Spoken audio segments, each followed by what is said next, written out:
So hey guys, welcome back to the channel. This is a story about what if Naruto falls in love with Hinata in Chunin exams. If you guys enjoy this, what if? Comment down below. And let me know before I start. Please do support for more awesome content. And leave a like and don't forget to subscribe to my channel. And also share this video with your friends. And check out the description. And check out my playlist. So let's start the video. Chapter 1. Single call. How could she know that a single cry to the boy she admired would make all the difference in the world? She couldn't, of course. Yet that would prove to be the case. Hinata was watching closely as Naruto faced Kiba during the preliminary round of the final exam. She wanted to support Naruto. After all the years of watching him, she had come to admire him greatly, so of course she wanted to root for him. However, Kiba was her teammate, so she was torn. Who should she cheer for? Who should she support? Her teammate or the boy she admired? So it was for that reason that she remained silent for much of the match. Naruto had said he did his best work with a handicap, which was generally true, and yet Kiba and Akamaru were soundly beating him. He couldn't keep up with Kiba. The feral boy was just too fast. It was all Naruto could do to keep on his feet. He was happy that everyone was watching his fight, but he was getting annoyed that he was getting his butt kicked with everyone watching. No one had ever believed in him, and now he was proving them right. Damn it. Why did he have to prove them all right like this? And why was no one calling for him to do better? No one. His head hung in shame. No one cared that he was losing here. No one. All he needed was just one person to care for him. Just one. That's all he needed, but it wasn't happening. He should just forfeit. No one cared anyway. Hinata had her Byakugan activated and she was focusing on Naruto. She saw his head hang in shame. She saw that he was thinking no one cared. She realized that he was about to forfeit. She saw it. She couldn't believe it. He had finally given up caring anymore. No. She couldn't allow this. She had to do something. She had to let him know that someone cared. Her. Not that anyone else cared what she thought, but maybe it would help him just to know that someone cared about him. But how could she do that when he was fighting her teammate? No, forget it, she had to let him know she cared. She gathered her courage. This was it, her one chance. She had to do something and do it now. She opened her mouth. Naruto's hand was rising. It was the only part of him that was. He was ready to give up, seeing as no one cared how well he did anyway. They'd probably all be glad to see him give up. They all wanted him to fail. It didn't matter how hard he tried or how much effort he put into his life. No one noticed, no one cared. And his new technique would be wasted on his audience. They all wanted Kiba to win, so why not give them what they wanted? That's when he heard it. No, Naruto, don't give up. Everyone heard it. And everyone turned to look at the young girl who had suddenly screamed this. It was Hinata. Shy, quiet Hinata had just yelled out so loud that everyone in the arena had heard her. And Kiba was her teammate. How could she do that? And yet she had. She had cheered Naruto to beat her teammate. He turned and looked at Kiba. Okay, so one person did care. Kiba had stopped and was standing still in shock at Hinata's outburst. Naruto felt his confidence return along with his determination to win. He saw that Kiba wasn't going to be moving for a moment, so he took his chance. He formed a hand sign he was all too familiar with. Shadow Clone Jutsu. He yelled and 4 clones appeared and circled Kiba. One clone rushed forward and delivered an uppercut to Kiba's jaw, sending him into the air. The original ran up that clone's back and jumped into the air while the other 3 clones kicked Kiba higher. The original did a spinning kick into the back of Kiba's head while yelling out Naruto Barrage. Kiba was sent flying into the floor, face first. Upon contact, he was knocked out. Naruto landed a few feet away, panting heavily. He turned and looked up at Hinata, who was smiling at him. So she did care. She had really wanted him to win and he had. It was all thanks to her. He saw her saying something but couldn't hear her. He just knew what she said. Well done, Naruto. That's what she said. He knew it without hearing her. He owed her this win. He would return the favor to her somehow, he swore it. For now, he walked calmly to the ramp and back up to the balcony while medical ninjas were removing Kiba on a stretcher. As he was passing Hinata, he stopped. Thank you, Hinata. He smiled at her. She blushed. For what, Naruto? She asked him. When you cheered for me, I knew that someone cared. It gave me the confidence and the courage to keep fighting. Without you, I would have forfeited the match. I only won because of you. So, thank you. Then he looked up and saw the next names that were chosen for the next match. Hinata Hyuga versus Neji Hyuga. She followed his eyes and gasped. He saw her fear and whispered to her, don't worry Hinata. I beat Kiba. You can beat Neji, too. She looked at him, smiled, blushed slightly, then nodded. Yes, she would beat Neji. For Naruto. As Hinata walked down the stairs to the arena floor, she saw Neji coming down from the other side. She looked up and met his eyes, hesitant and shy, as usual. She cursed herself for her weakness. She noticed something as she was coming down. Naruto had a single closed chakra point. She hadn't noticed before. Oh well, it didn't seem to be bothering him too much, but she wondered when it happened. Then Neji was before her, staring at her with that cold look in his eyes. As her pupilless eyes met his, she saw hatred of her, of the main branch, and of her father. She cringed from his cold stare. Neji said to her, "Hinata, withdraw from this match. You cannot fight against fate. And your fate was sealed the moment I was chosen as your opponent. You will lose this match unless you withdraw now." She shook her head, thinking of Naruto. "I will not run from you. Not this day, cousin." He looked surprised, then she told him, "This is the first time the one I admire has been watching me. I will not fail, and I will not run, and I will not humiliate myself in front of him. Not today, not ever. So come at me, cousin." The two cousins activated their blood trait at the same time, veins bulging around their eyes. Then they charged. Neji and Hinata's battle was quite the sight to behold. Chakra flew everywhere. They seemed to land a glancing blow once in a while, but the chakra was what made it a sight to see. It was flying off every blow. And that was what made their gentle fist technique deadly, of course. Even a glancing blow could cause serious damage. Hinata was getting frustrated, her reach wasn't as long as Niji's, so every attack she made, he blocked easily, and she was having trouble even getting close to him. Then she spotted an opening and she placed her hand directly on his chest. He froze. She grinned. She had him. Then he slowly rolled up her sleeve and she saw marks on her skin. Wait. He hadn't. Had he? Apparently he had. Her arms had no chakra in them. The gentle fist had failed her. All she had done was touch him. He had closed the chakra points in both her arms. All of them. She backed away, frightened now. A yin-yang symbol appeared below Neji, then he charged at her. 8 trigram 64 palms. He yelled out, then started hitting Hinata, letting all his rage at the main house go into this one attack. 2 palms. 4 palms. 8 palms. 16 palms. 32 palms. 64 palms. As he said each one, he hit Hinata's chakra points till he'd gotten 64 of them at the end. They were all closed. He turned away from Hinata as she fell to the ground. He called up Naruto. "This will be your fate as well, loser." He started to walk away as Hinata slowly regained her feet. She was in his blind spot and she knew it. If only she could have used her chakra, maybe she could have done something. Then she heard it. "Don't give up, Hinata. Fight him." It was Naruto. Kakashi tried to restrain the boy, but he called out to her, "Hinata, look up here." She did. She saw that closed chakra point he had again. He saw her watching and said to her, "You need to open them, Hinata. Do this." And as she watched, he forced a lot of chakra into the chakra point.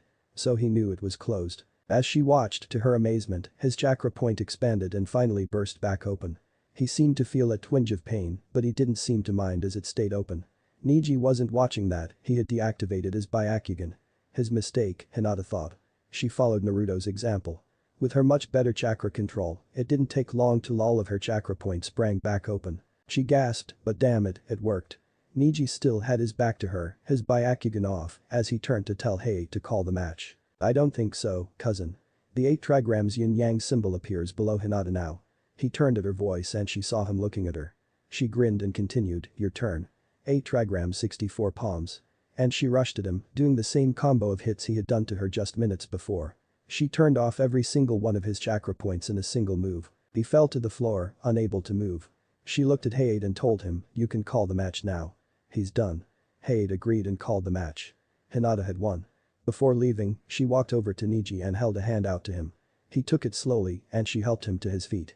She told Neji, "I know you think fate is what caused this and that you struggle against your fate. Neji, before today, I had never used that move. Ever." He looked at her in shock. "I told you, the one I admire was watching me. I wasn't about to give up in front of him. I did what I had to do. And it was him that allowed me to reopen my chakra points like that."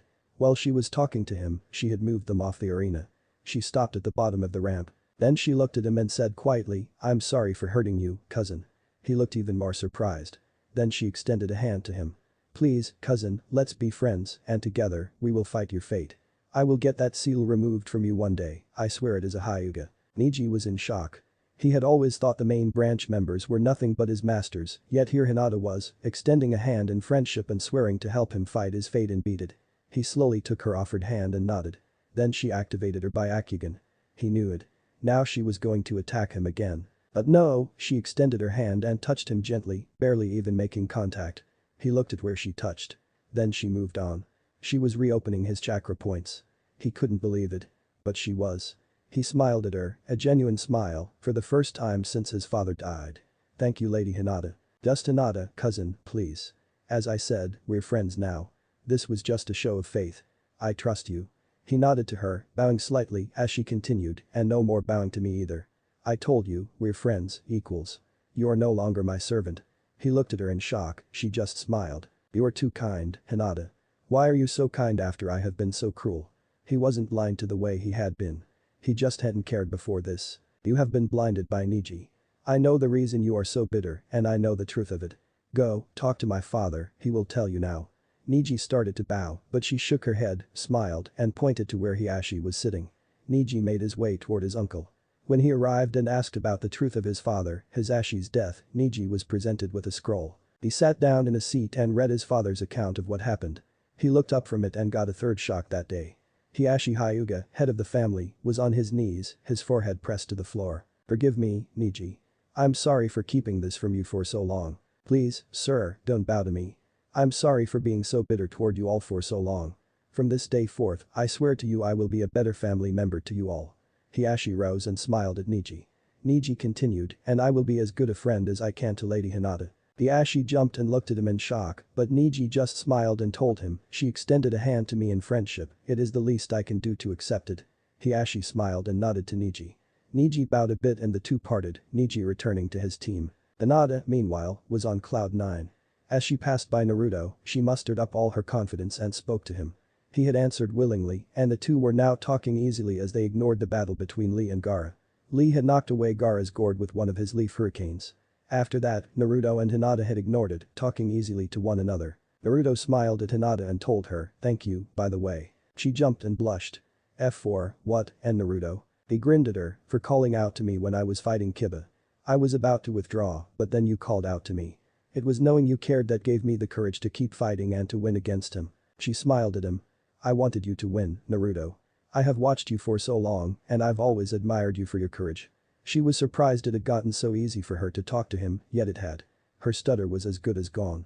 She was about to continue when she noticed that Naruto's eyes were glazed over. Naruto was in his mindscape, in front of Kyuubi's cell. What the hell do you want, you damn fox? He yelled. Just wanted to tell you, brat, this girl is the one you should take. She's the one you're meant to be with. She's the one you'll bond to and the one who will make your life complete. Now get out of here and make sure she doesn't get away, the fox said, grinning his vulpine grin. Naruto shook his head as he came back to the real world. He smiled at Hinata. Sorry about that. Please, continue. I was just going to say, thank you for showing me what you did. How did you get that chakra point closed, anyway? She was just curious about that. I closed it myself. I'm not sure how I did it, but I did. I've done that from time to time, so I've had to learn how to reopen them. That's why I did it when you were watching, so you'd see how. She smiled, I only won because of you, Naruto. Thank you. He grinned, thinking of what the fox had said, and said quietly, well, if you really want to pay me back, how about a date? She jumped, blushed red as a tomato, and stuttered a date. He nodded. I thought you liked SSSSS Sakura. He sighed. He liked Sakura. I did. But today, you showed me that you're the one who's been there for me. And I'd like to get to know you better. What do you say? She gasped. He was serious. She blushed even redder, then gasped out, yes.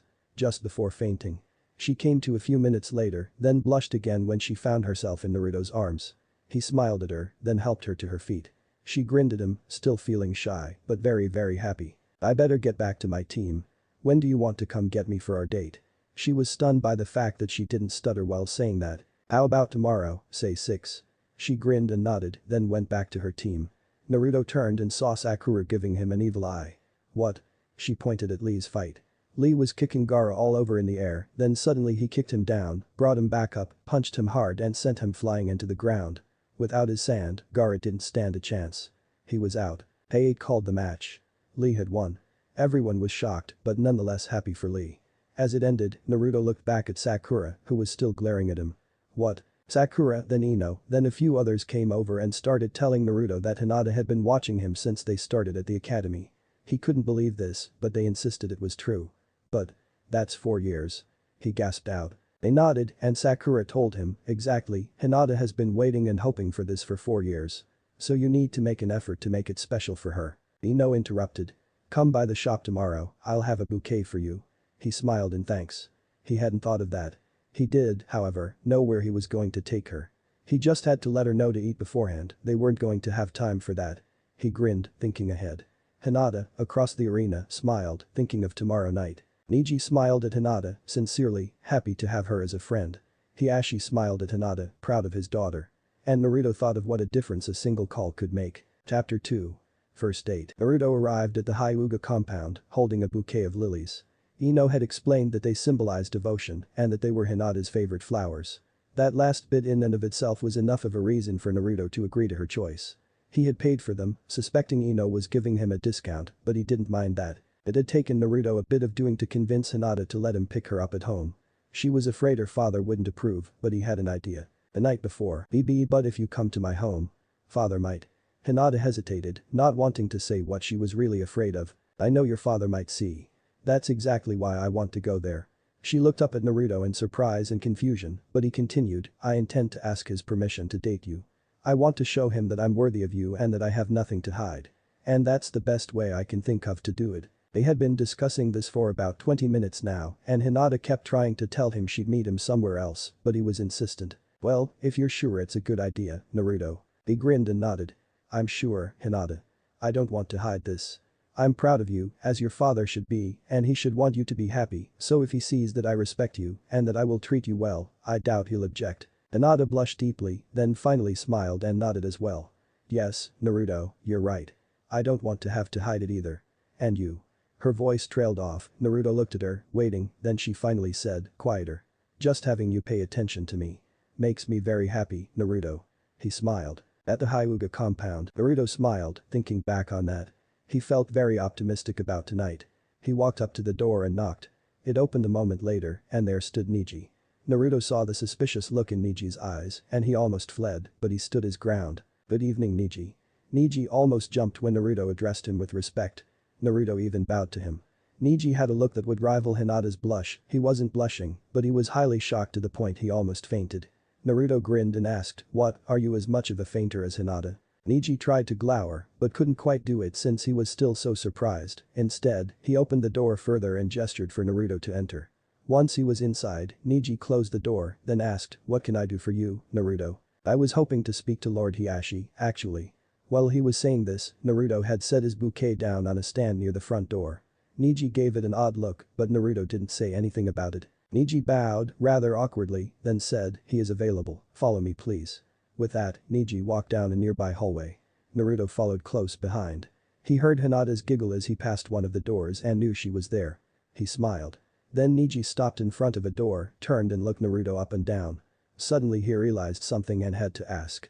Where's your old jumpsuit, Naruto? Oh, right, that. I bought this last night. He was dressed in a three-piece suit, all of it jet black, this had to do with his plans for the night. He had actually gone alone the night before and bought it. It wasn't tailored to him, but it looked as if it were. You'll see why I'm wearing it soon, Neji, don't worry. Neji let that go and knocked on the door. Yes.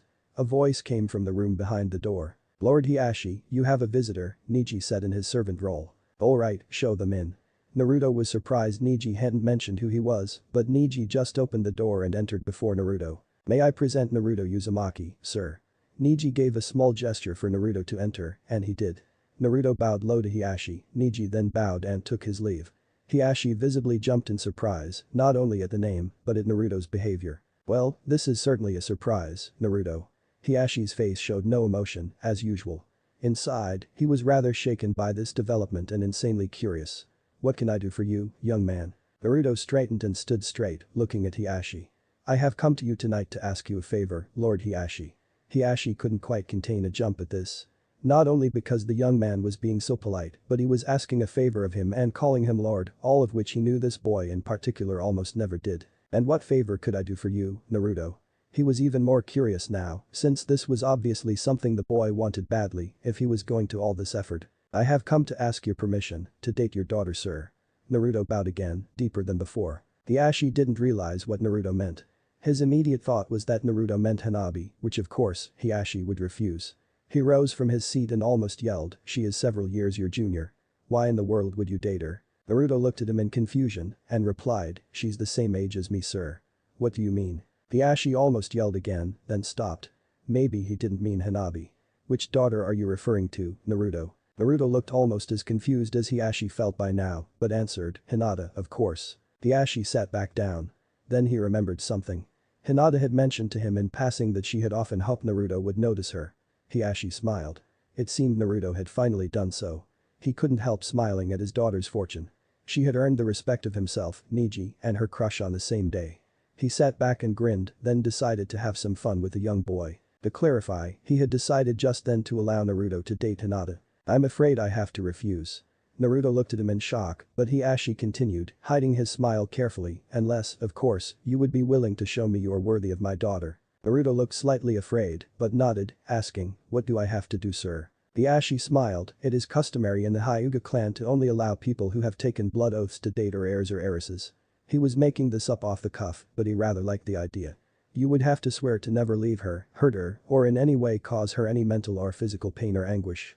And of course, if you broke this oath, your life would be forfeit immediately. He fully expected Naruto to tell him he was crazy, so the result shocked him. Naruto immediately bit his thumb and inscribed in blood a symbol on his chest, which he had quickly bared, over his heart. He held up his hand and said, I, Naruto Uzumaki, hereby swear to never leave Hinata Hyuga, to never hurt her, to never cause her any pain or anguish, and to always be there for her. If I break this vow, my life will end immediately. The blood on his chest glowed, then sank into his skin. Hiashi's jaw dropped. Naruto just grinned and asked, will that suffice, sir? He then replaced his shirt and jacket, waiting for Hiashi to answer. I'm sorry, Naruto, I didn't mean for you to actually do that. I never intended to refuse you. However, you have shown me that you truly desire Hinata's happiness, and that makes you more than worthy of her. However, you do realize what you have just vowed essentially amounts to a wedding vow. Naruto nodded.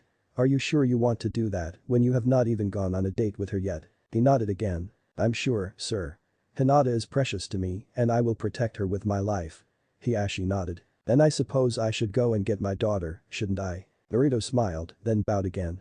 That would be very kind of you, Lord Hiashi. Wait for us at the front door, please, Hiashi said, then arose. I will bring her to you in a few moments, once she's ready. Thank you, sir. Naruto bowed, then exited the audience chamber and went back to the front door, where he retrieved his bouquet and stood to wait for Hinata. Niji was still there and looked at him curiously. What is that bouquet for, Naruto? Niji had had enough and couldn't help asking. It's for Hinata. Niji looked surprised and got that fainting look back as Naruto continued, it's for our date tonight. So that's why you wanted to speak to my uncle. Naruto nodded. And I assume you got permission, seeing as you're still here, alive, breathing, and conscious. Naruto nodded again. With Hinata, she had heard Naruto talking to Niji and had giggled and blushed, excited about tonight, but also afraid her father would say no. Then she heard her father's door open and close again 10 minutes later, then again a minute after. Then she heard a knock on her own door and her father's voice rang out. Hinata, may I come in? Of course, father. Her door opened and her father came in. She looked up at him and saw the stern look on his face. She hadn't heard the front door, but from the look on his face, she guessed he had told Naruto no. He came over and sat down on the seat by her bed. She hesitated, then asked, what can I do for you, father? I just had a rather interesting visit with Naruto Uzumaki, he told her. Yes. She was afraid of this. And what was it about, father? He came to ask my permission to date you, as I suspect you already knew. She blushed, then nodded. Of course, I refused. She looked away from him to hide the tears in her eyes. Hiashi smiled affectionately at his daughter, then continued, I refused at first. She looked up at him, hope on her face. What do you mean, father? I mean I refused at first. Then, well, he changed my mind. He smiled at her. Suddenly her face brightened. Thank you, father. She cried out happily, then ran over and hugged him hard. He hugged her back softly, then sat her back down on her bed and said, you'd better get ready, don't you think? She nodded. Then she had a thought, how did he change your mind, father? Ask him, he said, then left her room. He looked back before he closed the door. I'll be right here to take you to him once you're ready. She blushed at that thought, but smiled happily as he closed the door. She had already chosen her outfit for the night, so all she had to do was get into it. She had showered not long ago, so it didn't take her long to come out of her room. Her father smiled at her as she came out. You look beautiful, daughter. She smiled at him. He held out an arm to her, which she took, and he escorted her out to where her date was waiting. With Naruto and Niji were talking about the training that was ahead of them when they both heard steps coming toward them. Niji was the first to look and see Hiashi and Hinata together. His jaw dropped when he saw the long dress she was wearing. It went down to below her knees and was solid black with a pleated skirt. Naruto saw her a moment later and smiled. He rose and bowed to both of them. You look beautiful, Hinata. He smiled at her as she blushed from his compliment. You look very handsome, Naruto, she said softly, smiling back. Then he held out the bouquet of white lilies he had gotten from Ino. She took them, smiling. My favorite. How did you know? I didn't. Ino told me. She smiled at his honesty and at the choice. Not only were lilies her favorite flower, they symbolized devotion, so of course she was happy at the choice Ino had made and that Naruto had agreed. Then Hiashi held out his arm with her other hand and Naruto held out his hand, she took it, smiling at the formality. Shall we go? He asked her. She smiled up at Naruto and nodded quietly. She handed the bouquet to Neji, asking him if he'd put them in a vase for her. He nodded and walked off to get one. Have a good time tonight, you two, Hiashi said, smiling at them. Have her back before midnight, Naruto. Naruto bowed to him and said, yes sir. Then they were outside. Hinata was still surprised by this turn of events. She looked up at Naruto, who smiled at her. She asked him, how did you change father's mind? Naruto looked surprised. I'll tell you when we get to where we're going, alright. She nodded. And we'd better get going, or we're not going to have time to do all we have on the schedule for tonight. She grinned, pulling herself closer to him, both her arms wrapped around the one of his that she'd been holding onto since her father had passed her to him. He was surprised, but pleased, and smiled at her. I'm really glad I asked you to come out with me tonight, Hinata. She blushed and smiled. So where are we going, Naruto? You ate already, right? She nodded. Well, first, I thought I'd take you out for dessert. With that, he headed toward a nearby bakery. She smiled, but hesitated. Are you sure you can afford this place, Naruto? Naruto nodded, then told her, this place is owned by a friend of Tucci, from over at Ichiraku. He said to drop his name here and the guy would take care of me. So they entered. Hinata smiled as Naruto went to the counter and gave his name and Tucci. The owner came out and smiled. You must be the young man Tucci told me about. I've got your order ready, right here. So saying, he pulled a large covered tray out from under the counter. The aroma was enough to make Hinata's mouth water. Naruto handed the man some money, but he gently handed it back, saying, don't worry, this is on Tucci. Naruto looked surprised, but the man said, Tucci told me if you came in here with a young lady, he'd cover your expenses. Naruto didn't want to accept this, but saw he had no choice. The man added, Tucci said to have you stop by and introduce your young lady, that's all he requires in order to pay for it. Naruto nodded. They headed out of the door and Hinata commented, that was nice of Tucci. Naruto nodded, then asked, would you mind stopping by there first? It's the least we can do since he's paying for this. Hinata smiled, then told him, I'll go anywhere, Naruto. So long as I'm with you, I'm happy. Naruto smiled and led her toward Ichiraku's. On the way there, Naruto had a thought and started giggling. It got worse and worse, till he had to stop and calm down so that he could breathe.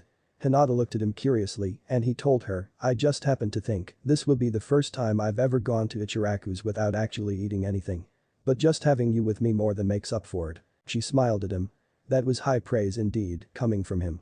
Then she took his hand directly in hers and they continued on their way to Ichiraku's, both of them smiling peacefully. When they arrived at the raiment stand, Naruto lifted the half curtains out of the way and stepped inside, Hinata with him. He called out, hey old man. There's someone here I'd like you to meet. Tucci looked over at them. Naruto. Hey. And who's this young lady you've got with you? I'm Hinata Hyuga, the young lady answered, then blushed. Tucci grinned, on your first date, huh, Naruto?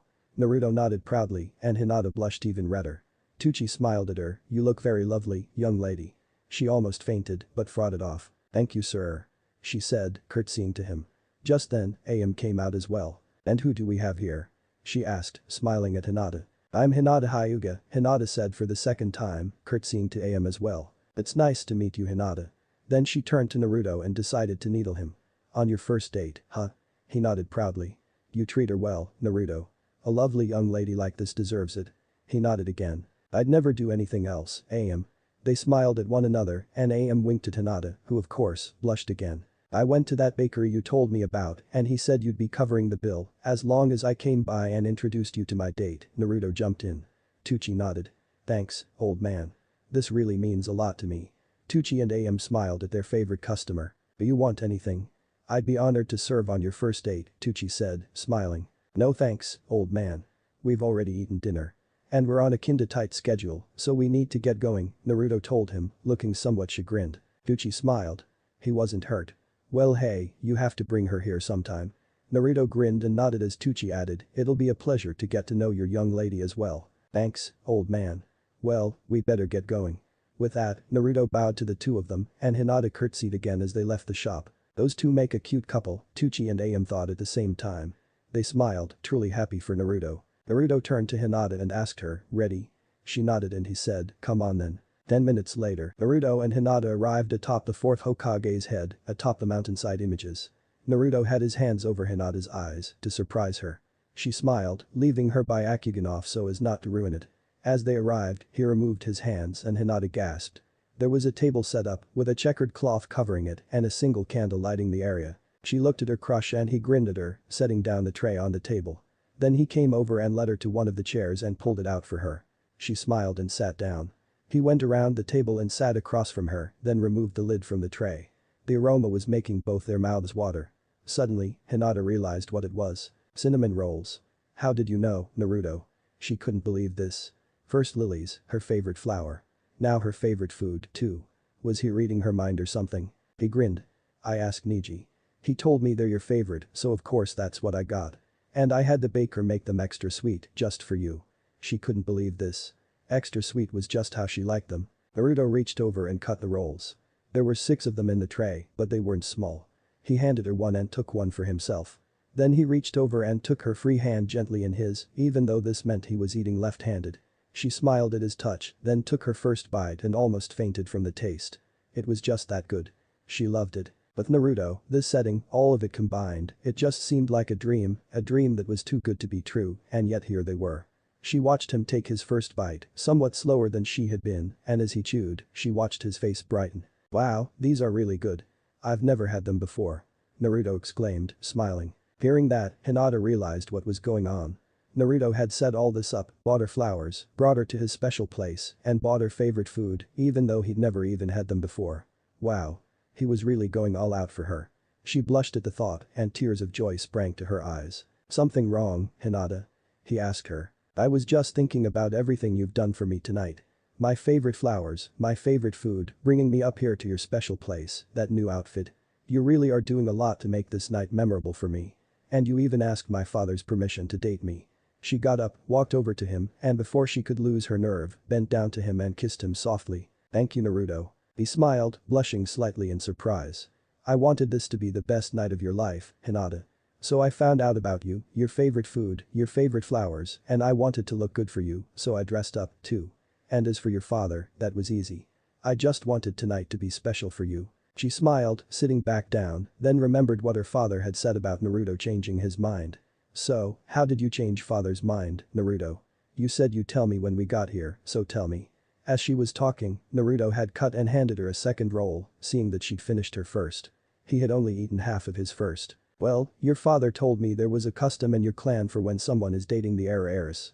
He said it involved a blood oath to never leave them, hurt them, cause them any mental or physical pain or anguish, and to always be there for them. And that if the oath was broken, being a blood oath, the person's life would be forfeit. She looked surprised, realizing this was her father's way of toying with Naruto, but then he continued, I bit my thumb, marked my heart, and took the oath on the spot. Now she looked shocked.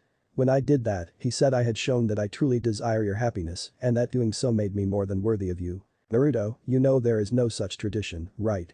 He nodded at her question. Your father told me that after I had done it. I don't think he expected me to do it, but I don't care. I was happy to do that for you. She smiled, blushing deep red. Then he continued, your father told me after I did it that the vow I had just taken was essentially a wedding vow and asked me if I was okay with that. I told him it was fine. She looked surprised. He added, I meant that too. I'm more than happy to vow to make you happy. As I told him, I'll protect you with my life, Hinata. She blushed, smiling. Are you sure about that, Naruto? I mean, we're only 12 and you hardly even know me. She was almost afraid to say that, but it was true and she thought it better to get it out now rather than waiting. I'm sure, Hinata. I know I don't know you yet, but that will change. I'll take as many hours, days, weeks, or even years as it takes to get to know you. And I do realize you've always been there for me, so I know you're worth the time. He smiled at her, making her blush at this. Naruto, thank you. Think nothing of it, Hinata. Then he had a thought. Actually, you want to make it up to me? She looked slightly confused, then nodded.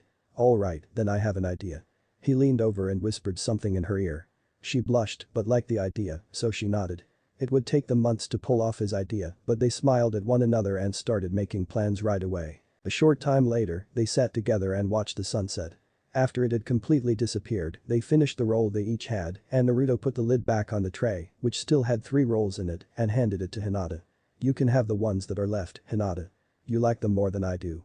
She smiled and blushed. Naruto had to ask, why are you always blushing around me, Hinata? Well, it's just that I've always wanted you to acknowledge me, and when you talk to me, I feel so shy, so I usually end up feeling embarrassed and blushing.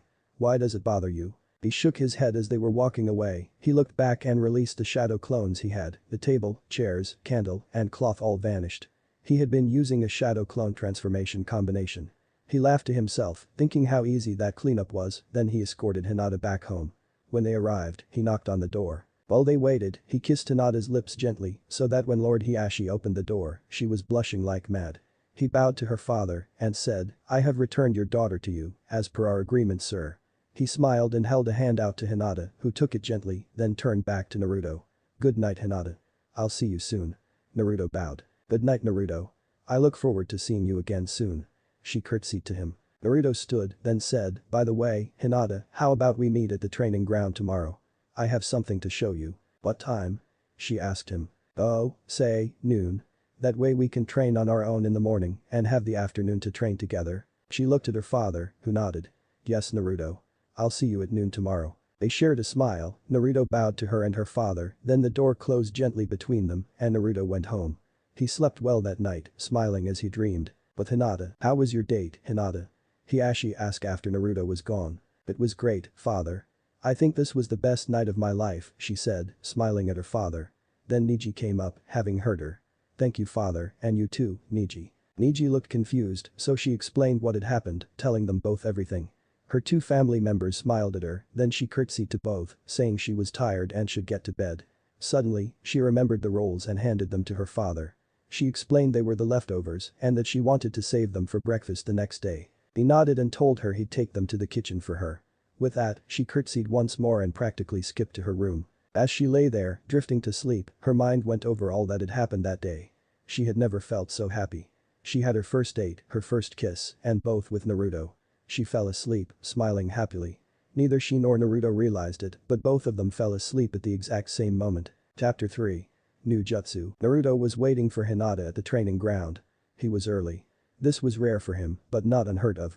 This time, though, he was over 2 hours early. He wanted time to practice what he was going to show Hinata. He hoped she'd like it. It was something he'd been working on for a long time now. But now, suddenly, he was nervous. After all, he had never shown it to anyone before. Then again, this wasn't a battle. He was just doing something for a friend. Or was she more? No, he chided himself, this was not the time to think of that. He now only had a little while, half an hour or so, to practice before she got there. Where had the time gone? He had only tried a few times to do his little trick for Hinata. It had worked, but it wasn't perfect. He wanted to have it just right for her. Oh well, he'd gotten pretty lucky with her so far and she didn't seem to mind when he slipped, so this time would be no exception. Right. Still, he was worried. After all, she was the first one to really acknowledge him and he sure as hell didn't want to lose that. Not now, not ever. He concentrated harder than ever, trying for the 3rd time to do this. The one he had designed for her. He almost had it. Just one more try and it should be perfect. He wouldn't have it any other way. For her. But Hinata was working hard, training with her father. He was hard, but kind. He smiled at her as she tagged his shoulder and shut down his right arm. She grinned back, proud of herself. They bowed to one another as her father fixed his arm. She checked the time. She had about another hour before she had to leave to meet Naruto. She was so glad her father had accepted the young man. Then she remembered how harsh Hiashi had always seemed before. Suddenly, she had to know what had happened. He had changed when her mother died. She bowed to her father again, then spoke. Father, would you mind if we took a break for a while? I'd like to talk to you about something. Hiashi was slightly taken aback by this. Hinata almost never requested things from him like that, yet when she did, he could rarely tell her no. He nodded and they walked to the steps at the edge of the arena, sat down, and picked up a tea that was waiting for them there. Each of them made a mental note to thank Hanabi later. After drinking a short time to calm and relax, Hiashi turned to Hinata. He was intrigued by her earlier statement. So, Hinata, what was it you wanted to ask me? He guessed at that. She hadn't said it was a question, but he knew her. She turned to him, but then looked down. What she was about to say to him wasn't exactly flattering and she was somewhat afraid to bring it up. Then she looked up and saw her father smiling softly and she felt her confidence rise, as it always did when he smiled like that.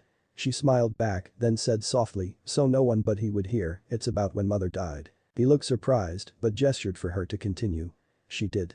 Before mother died, you were always so cold, so distant. Then after she died, you started getting warm and caring, and you and I got closer really quickly after that. I was wondering.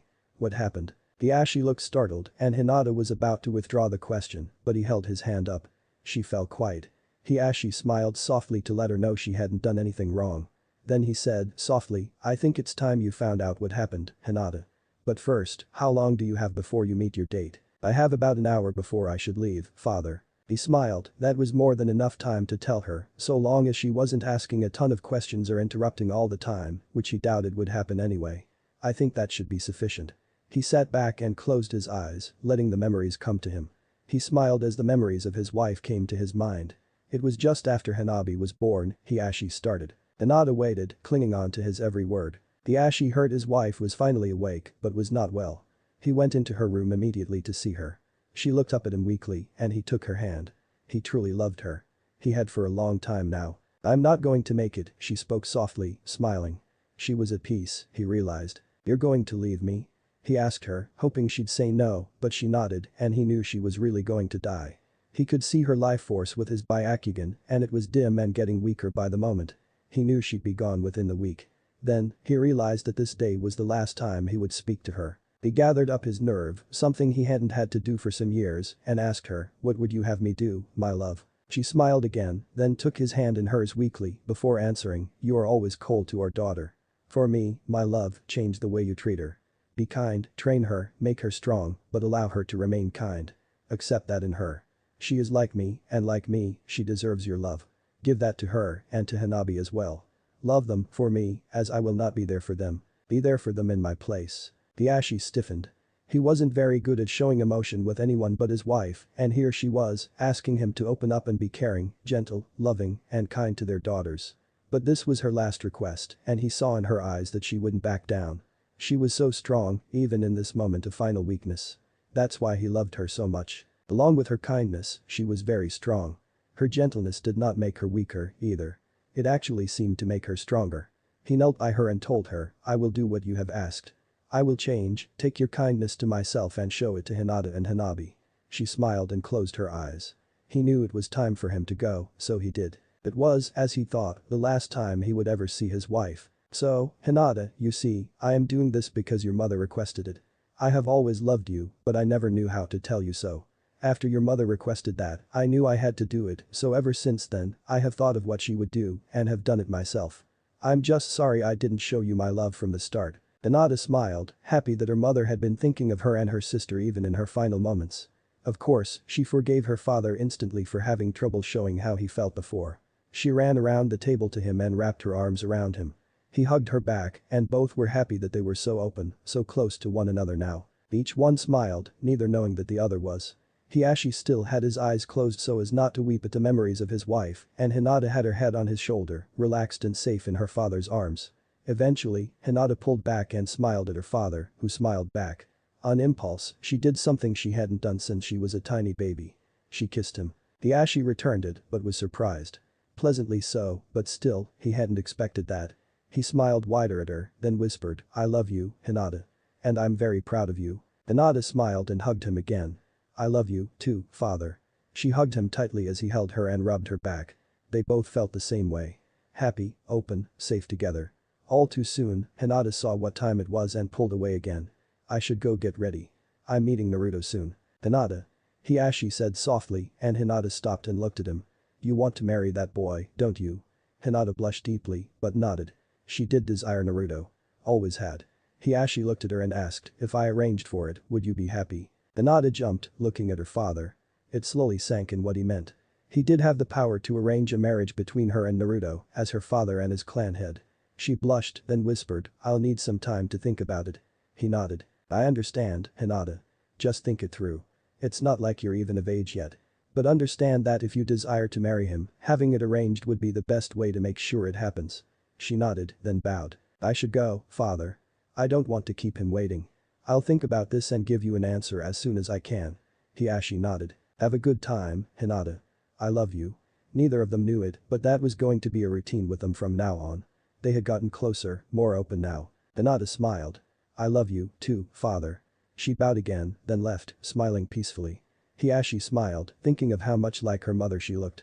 He realized, once again, that she and Hanabi were all that was left of his wife, and so he must treasure them and keep them safe and happy. He smiled at the thought. He had found his precious people again, and he knew that he would always protect them, with his life if necessary. But Naruto smiled. He had finally gotten his right. He was ready for when Hinata got there, and she was scheduled to be there in about 10 minutes. He smiled. That gave him just enough time to have plenty of chakra to do again when she got there. He sat down at the base of a nearby tree and leaned his head back, relaxing. He had only been there for a few minutes when he heard her soft steps approaching. He kept his eyes closed, smiling, waiting for her to approach him on her own terms. He seemed to be asleep, but he wasn't. He forced a smile from his face so she'd think he was asleep. He wanted to see what she'd do. With Hinata, she came into the clearing, looking around for the boy she admired. She almost concluded he wasn't there and was going to go sit down to wait when she spotted him. He seemed to be asleep, leaning against a tree. She licked her lips at the sight of him, then scolded herself for her thoughts. She shouldn't be licking her lips at the sight of him. Well, not yet anyway. Maybe someday. But not yet. She walked over and crouched down in front of him, observing how he looked in sleep. She suddenly realized he wasn't asleep, but he wanted her to think he was. She decided to play along. Then she wondered how she should wake him. She got on her knees by him, put her hands on his shoulders, and was leaning forward to kiss him. She knew he was awake, but she wanted to surprise him anyway. She was leaning in and she fully meant to kiss him to wake him. But just when she was about to make contact, he brought his arms around her and pulled her to him, kissing her tenderly. She kissed back willingly, happily. They pulled back from one another, smiling at one another lovingly. Hey there, Naruto said. I was waiting for you. I see that.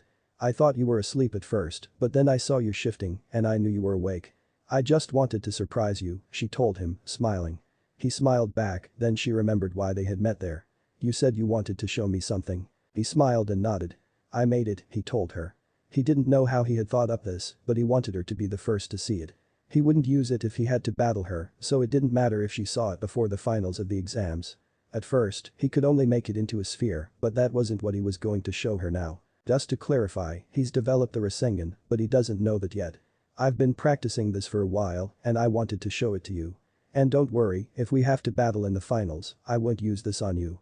She smiled at that, realizing this must be one strong technique for him to say that, but she was also happy he wanted her to see it. He held out his hand and gathered his chakra. She activated her Byakugan at first, so she could see what he was doing. He was bringing his chakra together and causing it to spin really fast. That's all she needed her bloodline trait for, so she turned it off. As she watched, he formed the spinning ball of chakra into a heart. He smiled, holding it in front of him. Wow, Naruto, that's beautiful. He nodded. It's beautiful, but powerful. He turned away and shoved the ball of chakra into a stone, which was ground into dust around it. Then he pulled it out and it wasn't even scathed. Hinata, you know how to hold chakra in your hands, right? She nodded, wondering what he had in mind. Come here. She walked over to him and he held the ball out to her. She held up her hand, knowing he wanted her to, but not yet sure why. He gently slid his hand under hers so the heart of chakra was in her hand, then pulled his hand away, leaving it in her hand. She looked at him, confused. But this heart of chakra, I, Naruto, give you my heart. I vow to love you always, Hinata. And I vow to never hurt you or leave you. I am yours, from now till forever. He smiled, waiting for her reaction. She slowly allowed the chakra heart to dispel. As it dispelled, she felt the chakra spiraling into her. She smiled at the power and at his words. Once he was totally dispelled, she ran to him and wrapped her arms around him. He hugged her back, then asked her, Hinata, will you be my girlfriend? She nodded happily, then thought back to her conversation with her father. I will, Naruto. They smiled at one another, then she gestured for him to sit down. He did and she sat with him. She pulled out some food she'd brought with her, consisting of rice, dumplings, and some vegetable dishes. He looked surprised. I made us lunch, she explained, and they sat down to eat. 10 minutes later, wow, Hinata, this is really good. He smiled at her as they finished their lunch. Thank you. I wanted to, Naruto. It made me happy to cook for you. She blushed prettily. You made all this? She nodded. Wow. I'm impressed, Hinata, really. You're going to make someone one heck of a wife someday. He grinned, not even thinking of himself being that someone. This, naturally, made Hinata think even more of what her father had said. She decided to tell him. What if it was you? She asked. He looked surprised, then curious, so she continued, telling him about what her father had said. He looked nervous at the idea of an arranged marriage, then smiled. He'd be happy to be with her. If that's what it took, and if that would make her happy, he'd do it. Without a second thought, he'd do it. Do you want that, Hinata? He asked her. Would it make you happy if your father arranged for us to be married? She looked surprised. No one had ever asked her opinion for anything like this before. She thought for a moment, then told him, yes, Naruto, I want to marry you. But I don't want you to feel forced or like you have to for me. I want to marry you, too. And if it will make you happy, I'll certainly say yes if your father approaches me. She nodded, then told him, I'll tell father tonight, then. Just, please, don't tell him I told you. He nodded. I won't say anything to him, Hinata. And of course I'll tell him yes. But first, one thing. He held out his hand and formed a small chakra ball, very small, like the heart from before, but tiny and round, then he hollowed it out, so that it was like a ring. He got down on his knees and Hinata's breath caught as she realized what he was doing. Hinata Hyuga, will you marry me? He asked her, holding the chakra ring up to her. She had never been happier. She slid her finger into the ring and said, yes, Naruto Uzumaki, I will marry you.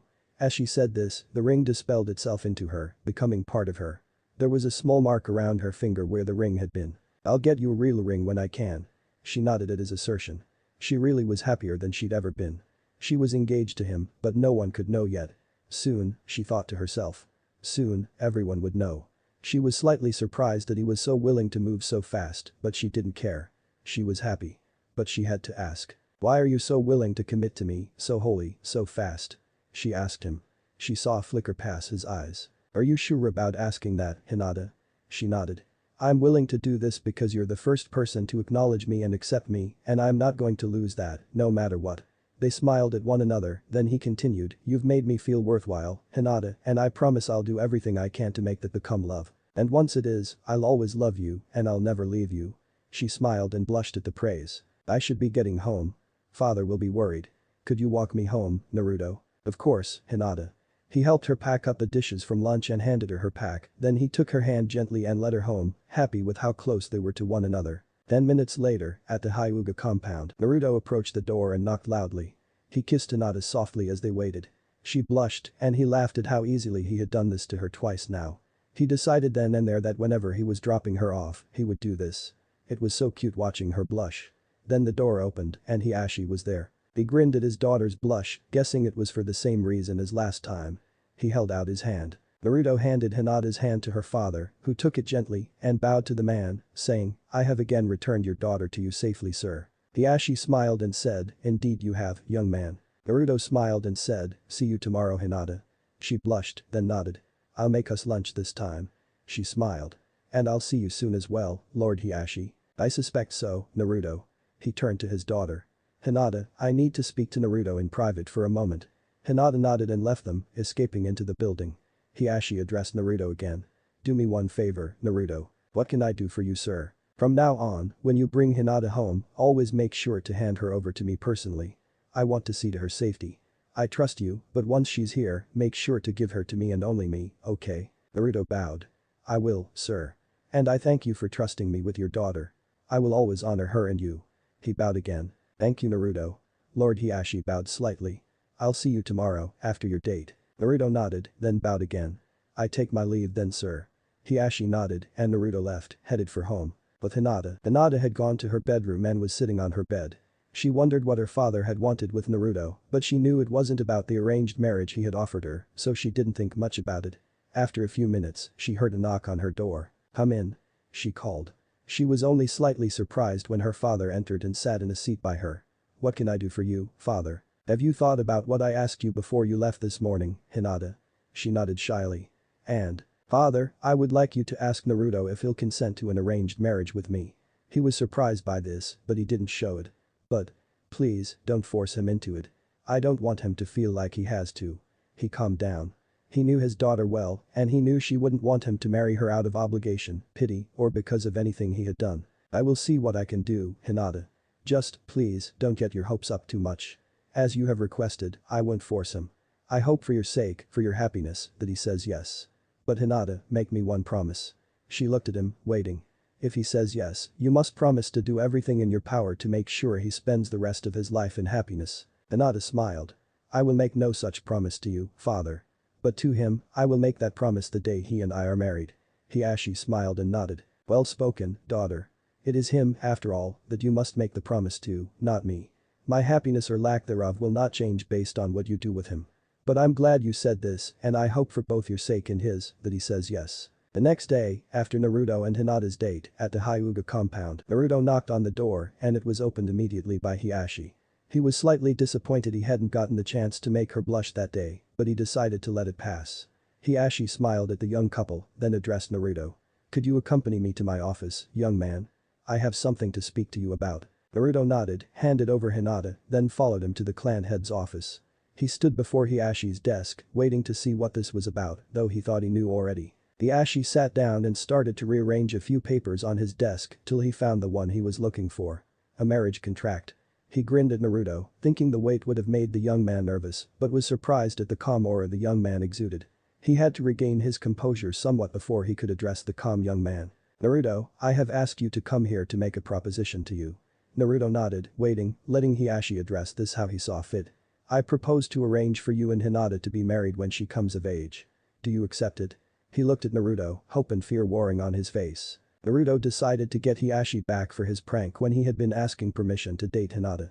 He grinned his prankster grin behind his hands, then said, and what would be in it for me, Lord Hiashi? Aside from having Hinata as your partner, you would be the de facto head of the Hyuga when I pass, along with her, of course. She would be the true head, but if you know her as I do, she would share her power with you. Also, you would inherit my fortune as her partner, so you would be rich beyond your wildest dreams. Beyond that, you'll have a very high status within the village as part of our clan, and you'll get the respect you've always wanted. I'd see to that. Naruto almost laughed. For some, this would be enough to convince them, even if they didn't care for Hinata at all. But Naruto contained himself and responded, I'm not interested in any of that, Lord Hiashi. Hiashi looked at him, shocked. No amount of money, respect, status, nor any other worldly consideration could convince me to marry Hinata. Hiashi's face fell. He had been afraid of this. He had one final card to play, and he hoped it would work. He rose from his desk and walked around, then got down on his hands and knees before Naruto and pleaded, Naruto, it would make me the happiest, proudest father to have you marry Hinata. And I know for a fact there's nothing in the world she wants more than to be with you, so if you marry her, you'll make her happier than you can imagine as well. Please, Naruto, tell me what I have to do to convince you to consent to this. Naruto couldn't take it anymore. He busted out laughing. Soon he was doubling over and then fell to the floor, clutching his sides laughing uproariously. Hiashi slowly rose to his feet, confused as to this reaction. Naruto eventually calmed down, then rose and stood before Hiashi, still chuckling. Naruto, please tell me what is so funny. I never intended to refuse you, Naruto told him, turning his own words back on him. I just wanted to have some fun. And it worked. That was priceless. Hiashi smiled as he recognized his words to the blonde when he had asked to date Hinata to begin with. Naruto smiled, wiping a tear from his eye from laughing. Of course I'll consent to marrying Hinata. Hiashi smiled, then said, good revenge Naruto. But tell me, are you doing this because you want to? Naruto nodded emphatically. Then I am happy to have you as a future son-in-law. He extended a hand, which Naruto shook. I'll see you tomorrow then, Lord Hiashi. Hiashi nodded, then said, but please, Naruto, call me father. Naruto smiled. He'd never had a father before, but he was looking forward to the experience. He smiled, then hugged Hiashi, who smiled and hugged the young man in return. See you tomorrow, then, father. Naruto said, bowed slightly, and left. Hiashi smiled as he watched him go, then stood and made his way to Hinata's room. He just had to tell Hinata the good news. He knocked on her door. Come in. He heard her voice from within, and he entered. He wasn't quite done with his fun yet, so he decided to play with Hinata a little, too. He grinned and sat in the seat by her bed, hiding his smile carefully. Well, Hinata, I approached Naruto about our proposition. She seemed confident. But he continued, he refused. Hiashi looked sad. And technically he wasn't lying. Naruto had refused at first. Hinata's face fell. Why would Naruto refuse? He had proposed to her. Was he just toying with her? No. She couldn't believe that. Perhaps. Then she realized her father wasn't done talking, so she listened. I offered him money, respect, power, anything he could ever dream of. And still he said no. She was stunned, but she wasn't going to interrupt. She waited. Then I told him that I would be proud to have him as a son-in-law and that I knew nothing would make you happier than to be with him. I told him that, Hiashi looked up at his daughter and grinned, and he accepted. Hinata squealed in delight and threw her arms around her father's neck.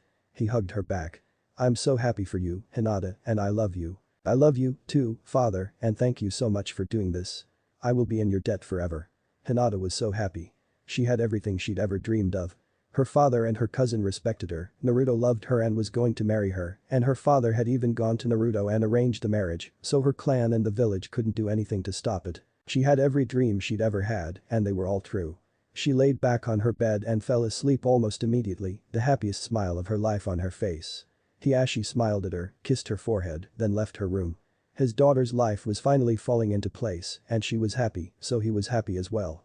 He was smiling, too, the first true smile he'd smiled in several years. So it was that Naruto and Hinata began a truly happy future together. Chapter 4. True Dream. Upon awakening, Hinata, Naruto, and Hiashi had 3 very different reactions to yesterday's events, and 3 very different outlooks on the events that were likely to occur today. Hinata woke slowly, feeling like she had just awoken from a very long dream. She immediately thought of everything that had happened since she had called Naruto, and she knew it had to be a dream. She fully believed none of it was real. She sighed and began to ridicule herself. She got up, showered, and dressed with no real enthusiasm. She didn't bother to check her calendar, assuming the second exam was going to begin that day. She shook her head at herself, thinking how foolish Naruto would think she was if he knew about her dream. She walked to the dining area and nearly lost her balance when she saw Neji there, sitting at the table. She lifted her finger to her mouth, an old nervous habit, and was about to turn and leave when he spoke. "Why do you flee from me, cousin?" he asked, genuinely confused. He had thought after their last talk that they would be able to eat together and speak today. He was, for the first time in his life, legitimately interested in getting to know his younger cousin. "Or am I not worthy to eat with you?" He said this last bit lightly, teasing his cousin. Hinata turned and looked at him, slowly realizing that at least that part of her dream had been real. She sat across from Neji, smiling softly, and told him, "I'm sorry, Neji, I forgot about what happened. I'm so used to you being cold and hateful, it's just hard to break the habit. Forgive me?" "Of course, cousin. After all, you've forgiven me for much worse than that." He grinned and held a hand out to her. She took it softly and they shook hands. It felt right for some reason. Then she sat, and soon they were talking easily while they waited for breakfast. Meanwhile, Hiashi was waking up and showering with a similar lack of enthusiasm to Hinata's, though this was for a totally different reason. He couldn't help smiling for his daughter's happiness, but he was dreading telling the family council that he had arranged for his daughter, the heiress of the clan, to marry the Jinchuriki. He knew they'd just love that. Then he laughed at himself and reminded himself that if Hinata was happy, it'd be worth it. He dressed, somewhat lighter at heart, and made his way to the dining hall as well. When he arrived, he found Hinata and Neji talking and laughing easily. He came in and sat at the head of the table. "Good morning, Lord Hiashi," Neji greeted him. "Good morning, Father," Hinata said, smiling. Hiashi smiled at the 2 cousins. "Good morning, children. I'm glad to see you 2 being so friendly to one another now." The 2 cousins smiled at him and one another happily. They were glad the tension between them was gone as well. After a few moments, Hinata finally spoke up, determined to confirm or refute her dream. She said to her father, deciding to act as if the dream was real, "Father, have you told anyone about your discussion with Naruto last night?" Hiashi laughed, realizing what Hinata was doing, then told her, "Not yet, and I'm sure the council will just love this one. Though, you are certainly welcome to talk about it if you wish." "So? Was it real?" she asked. Hiashi nodded. Hinata blushed, realizing what this meant. Then she remembered Naruto's ring and looked at her finger. Sure enough, the mark it had left was there. She giggled and squealed a little at how happy she was. Neji couldn't take it. He was curious, and Hinata's squeal was too much. He had to ask. "What happened, Hinata?" Hinata blushed and smiled at Neji, then looked at her father, who nodded. Hinata held up her hand so both her cousin and her father could see the mark on her finger. Hiashi realized what it meant and grinned. Neji raised his eyebrow, waiting for her to start talking. "You see the mark here on my finger?" Neji nodded. "I'm engaged." Neji jumped visibly at this. "Be engaged?" He choked out. He couldn't believe he had just stuttered like that, but he was shocked. Hinata nodded. "To whom?" "Naruto." She smiled even wider, the reality setting in on her that her dream really was real. Neji was even more shocked by this and looked at Hiashi. "You knew?" Hiashi nodded. "And you approve?" Hiashi grinned. "I arranged it, Neji." Neji thought things couldn't get any weirder, but that did it. "What in the world do you mean, uncle? You arranged for Naruto and Hinata to be married?" Hiashi nodded, watching Neji closely. "Why?" Hiashi burst out laughing again. "Neji, you know I love my daughter. And you know I want her to be happy, yes?" Neji nodded, thinking to himself that only a total moron would be unaware of how Hiashi felt for his daughter. And you can see that she is happier now than she has ever been, can you not? Niji nodded again, then smiled, seeing his uncle's point. Niji bowed to Hinata slightly. You have my congratulations, cousin. Hinata smiled and blushed, then Niji continued, I hope I may find the same happiness someday. Hinata blushed slightly, then remembered hearing Tenten mention to Lee that she liked Niji. She wasn't privy to the conversation, but perhaps she could use the information to her and Tenten's benefit. She grinned and told Niji, you should ask Tenten out. Niji jumped, wondering how Hinata had known of his crush on his teammate, but Hinata continued, I think she has a crush on you. Niji blushed, but asked, you think so? Hinata laughed, I don't think so, I know so, cousin. Niji stiffened slightly, but Hinata said, I heard her talking to Lee one day and she was saying she wished you'd ask her out. Hinata shrugged, then said, I figure you may find what you seek there. Niji thought for a moment, then nodded to Hinata. Thank you, cousin. He took her hand gently and they smiled at one another, happy with the bond between them. Then he turned to Hiashi. Uncle, may I ask a favor of you and Hinata? They each looked at him curiously and nodded. Niji continued, you two are the closest I have to a father and a sister. I was wondering if you would mind if I were to refer to you as such. He looked down, sure one or the other would be offended and tell him no. Hiashi grinned. I would be honored, Niji. You are like a son to me, so to have you call me father would be a great pleasure. Niji looked at him, surprised, then smiled. Then he turned slowly to Hinata. Hinata smiled softly and nodded. You do us both a great honor, brother. Niji smiled at the change in term. Father, sister, I thank you both. They each smiled and nodded to him. It was then that several branch family members came and served the three of them breakfast. The three ate in silence, then Niji arose and said, please excuse me. I have training to get to. The other two nodded and he fled quickly, letting go with the happy tears he had been holding in since they had allowed him into their circle. Hinata looked at her father, then said, I'm sorry father. I didn't know how to get you to confirm what had happened. I woke up this morning and was so sure it was just a dream. That's why I said what I did. To get you to either tell me that it was real or confirm my fear that it was a dream. Hiashi nodded. I figured it was something like that, daughter. And I'm not offended. I'm just happy for you. And don't worry about the council. They won't dare oppose me. She smiled, knowing how forceful her father could be if he so chose. Then Hinata thought of something. Father, I should tell you something. Last night when you told me Naruto had refused, I nearly panicked. The thing is, I told him before your talk that you were going to do that. And he proposed to me. She indicated her finger again. He gave me a chakra ring of sorts for now. So when you said he refused, I was afraid he had been toying with me. But when you said he accepted. Father, I've never been so happy in my life. Hiashi smiled. Daughter, I would do anything for your happiness, so I'm glad to see you so happy. And I did offer Naruto power, money, all of the things I said I did, and he did turn them all away. Then I told him it would make you and me happy and that's all he wanted. That's when he accepted. He truly desires your happiness, so I am happy for you both. Hinata looked shocked. What do you mean father? Why would you offer him money? Hiashi laughed, not like a dowry, daughter. I told him he would have the Hyuga fortune because of being married to you. He turned me down flat. I told him he'd have power, respect, influence, and he told me he wasn't interested in any of that. Then I told him it would make you happy and he said he would be happy to marry you. Hinata smiled, realizing what that meant. Naruto didn't want her for her money or her family or their position. He just wanted her. She'd have to talk to him about that. She rose and bowed to her father, then went to him and hugged him. I'm heading out for the day, father. I love you. He hugged her back and said, I love you too, daughter. And have a good time with Naruto. She smiled at that. I'm sure I will father. And thank you again. She kissed his cheek then ran off, skipping lightly. Hiashi smiled and touched his cheek where her lips had touched. Hinata didn't remember until she was already gone that she and Naruto hadn't planned a date for that day. She decided to surprise him. She just hoped he was sleeping that day. She skipped to his house, moving lighter and faster than she had in a long time. She got to his small apartment and picked the lock using her chakra, laughing at how easy it was. She went in and found him still asleep. She turned his alarm off just in case and looked around his one-room apartment. He had a small main room of sorts where his table, if you could call it that, bed, futon really, and two chairs took up most of the room. The kitchen was along one wall, with a stove, two burners, small oven. Hinata would have been hard-pressed to fit inside it, a sink that could barely hold the 3 bowls the boy seemed to own, and his refrigerator, which was the only full-sized appliance in the apartment. In his bathroom were his washing machine and dryer, a single unit that had the dryer above and the washer below, a shower stall that she knew he'd barely have room to turn around in, a sink even smaller than the kitchen one, which shocked her, and his toilet, with about 4 square feet of empty floor space between them. The whole apartment felt very cramped, especially to Hinata, who was used to the Hyuga mansion.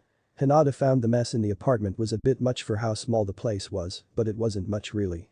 She picked up and did a little dusting and cleaned the windows in about 20 minutes.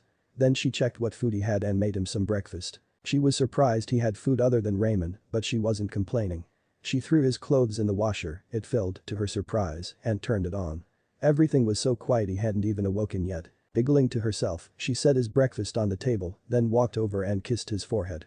He groaned slightly and wrinkled up his nose and forehead. She giggled again, then cupped his cheek in one of her hands and whispered, "Naruto, wake up." Naruto sat up straight at the sound of her voice. He looked at her and gasped. "Hinata, what are you doing here?" This seemed like an obvious question to him. She giggled at his look of shock and handed him his breakfast. He gasped again and was fighting back tears as she said, "I made you breakfast." He took it from her and ate slowly, savoring the crisp bacon, the light fluffy eggs, and the warm toast. After he finished, she asked, "How was it?" "Hinata, this was probably the best breakfast I've ever had." "Thank you." She blushed at the compliment. Then he remembered where they were and when. "But you never answered me. What are you doing here?" Hinata smiled. "I wanted to see you. And I decided to come over here and surprise you. I picked your lock with my chakra and came in, cleaned up, and made you breakfast." Naruto looked around and saw that it was true. The place was clean, dusted, neat, and his clothes. Where were they? "Where are my clothes?" "In the washer." She got up at that point, checked the washer, which was done, and moved them to the dryer. She came back and sat down in front of him again. "In the dryer now." He blushed as he realized she had been handling his clothing. But she didn't seem to mind. He turned to her, looked her in the eyes and said, "Hinata, this is the kindest thing anyone has ever done for me. Thank you so much." "But why are you doing all this?" Hinata smiled and said, "I told you. I wanted to surprise you. And I wanted to see you. Besides, I wouldn't be a very good fiancé if I didn't see to it you got a good breakfast, now would I?" She put her hands on her hips at the last part and gave him a mock-stern glare. Naruto blanched. Fiancé? So. He had just woken up so he hadn't really remembered the events of the previous day yet. Hearing that reminded him though, and he smiled. He said softly, "I truly thank you, Hinata. You've done more for me already than anyone else has ever bothered to do." Hinata sighed, happy in his praise, then remembered her conversation with her father. "Naruto, father was telling me about your discussion with him last night." He looked slightly worried at this, so she continued, "He told me you turned down money, power, influence, all that, and that you only agreed when he said it would make me happy." Naruto sighed, relieved, then said, "Yes, Hinata, that's true. I don't want money or power or any of that. I just want you to be happy." She blushed prettily, but pushed on, "Why is that, Naruto? Why would you be so determined to make me happy? I mean, it's not like we've been together long or anything, and already your determination to make me happy is astounding." Naruto blanched slightly, then said, "I can't tell you yet, Hinata. I will tell you, and soon, I promise, but not yet, okay?" Hinata was slightly disappointed, but she thought for a moment and nodded, "I don't want to push you, Naruto. I was just curious." He came to her and took her hands in his, saying, "There is a reason, Hinata. And I promise you I'll tell you as soon as I can. Just. Not yet. Trust me, okay?" She nodded again, and he lifted her to her feet. She grinned and let him pull her to him. Then he took her right hand in his left and put his right hand on her waist. She put her free hand on his shoulder, then asked him, "What are you doing, Naruto?" He grinned and told her, "I've always wanted to try this." He led her into a slow dance. She followed, letting him set the beat. After a few steps, he spun her away and pulled her back, keeping the beat perfectly. She was impressed. They danced a little longer, then he spun her again, this time pulling her into an embrace when she came back. They stood there a while in one another's arms, just happy to be close to each other and to not be alone anymore. After a few minutes, Hinata reluctantly pulled back. "I'm sorry, Naruto, but I've got to go. I have to meet my team in half an hour for our training for today." He nodded. "Hinata?" She looked at him. "When you get done training for today, come back, okay?" She gave him an odd look and he explained, "Your father told me that whenever you're with me, he wants me to make sure you get back to him and only him. You're with me now, and you're going there, so I need to see to it you get back to him after that." She smiled and nodded. "I'll see you in a while then, Naruto." She left, smiling happily at his thoughtfulness. Naruto, meanwhile, laid back on his bed and smiled, thinking. He couldn't believe this had happened. After all, just a few days ago, he had been ready to give in to all the hate in the village and to just slink away in shame. Now, days later, he had a girl who loved him, who was his fiancée, who had just cooked him breakfast and cleaned up his place just because she wanted to, and who was quite honestly the prettiest girl in the whole village. He laughed at himself as he thought of that. He had thought Sakura was the prettiest at one time, but now she paled in comparison to Hinata. Maybe it was true what they said, that the more you get to know someone, the more they look different to you. Maybe. He put his hands behind his head as he remembered what had happened with Sakura that had made him see her differently. Then he thought of how Hinata had yelled at him to not give up and that he could do it. He closed his eyes and replayed that day in his head, realizing again how much a difference a single call could make. He laughed quietly, thinking to himself that if she hadn't done that, he wouldn't have even noticed her. He smiled. He was so glad she had called out to him. He grinned, then thought to himself that he'd have to make sure he didn't let anything come between them and that he never did anything to hurt her. He laughed softly at himself when he realized the very thought of hurting her was like a dagger in his heart. He knew then and there that he'd never hurt her. He got up and showered, got his clothes out of the dryer, and got dressed. 10 minutes later, Naruto's special place. Naruto smiled as he arrived at the place. He'd found this place some years before, back when everyone in the village hated him. He only came here because it somehow felt like home. He had gotten in through a window after learning the tree climbing technique. It hadn't been locked and when he got in, he found a room full of scrolls.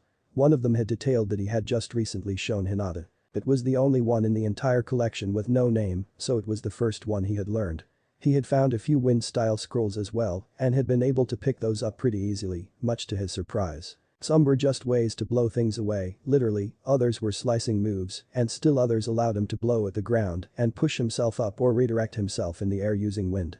These had all come naturally to him for some odd reason. Yet when he tried the fire, water, earth, and lightning techniques in the scrolls, they had been harder and nowhere near as strong as the wind ones, so he had ignored most of those. He had learned one that allowed him to electrify his fingers to shock people or whatever, one to create a fireball, which wasn't large, but still, it was enough for him, one to make a shield out of water, and one to make the earth shoot up spikes, though those were almost so short as to be useless. Once he realized those elements didn't work as well for him, he'd passed on them and concentrated on wind moves.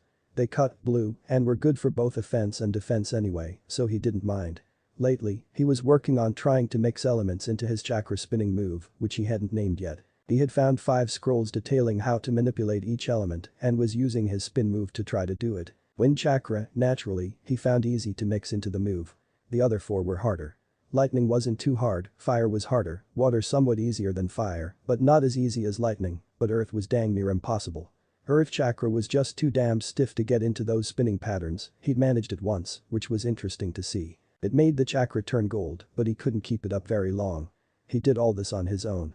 Just like the shadow clone he'd learned from that ceiling scroll when he was trying to become a genin, he'd done all this just working alone, practicing for hours on end, trying hard and every so often having a breakthrough. He was proud of what he'd done, but it wasn't easy. He laughed as he thought about how he'd learned to make that spinning sphere. The scroll just said how to do it, not how to learn it. He'd had to improvise somewhat, using anything spherical he could find to make the shape, then he had to figure out how to make the chakra spin and how to make it strong enough. He used a balloon to make the sphere first. Then he used a rubber ball to get the spinning part down. He used his chakra to roll the ball around. It was kinda weird, but he managed. Then, to get the force, he figured out that if he got enough, he could break the ball. Sure enough, that worked. Now he could do it almost without thinking. And he could fire off about 40 of them before he even noticed the drain. He didn't know how he had so much chakra, but he sure wasn't going to complain about it. He was sitting there thinking about all this when he remembered Hinata's question from that morning. He grimaced, thinking of how everyone else had reacted when they found out what he was. She was one of the very few now who didn't know. And everyone else. Sakura, Sasuke. Kakashi already knew, but the others. Kiba. They all rejected him when they found out. He didn't think Shino cared much one way or the other, but all the others, even Ino, had rejected him.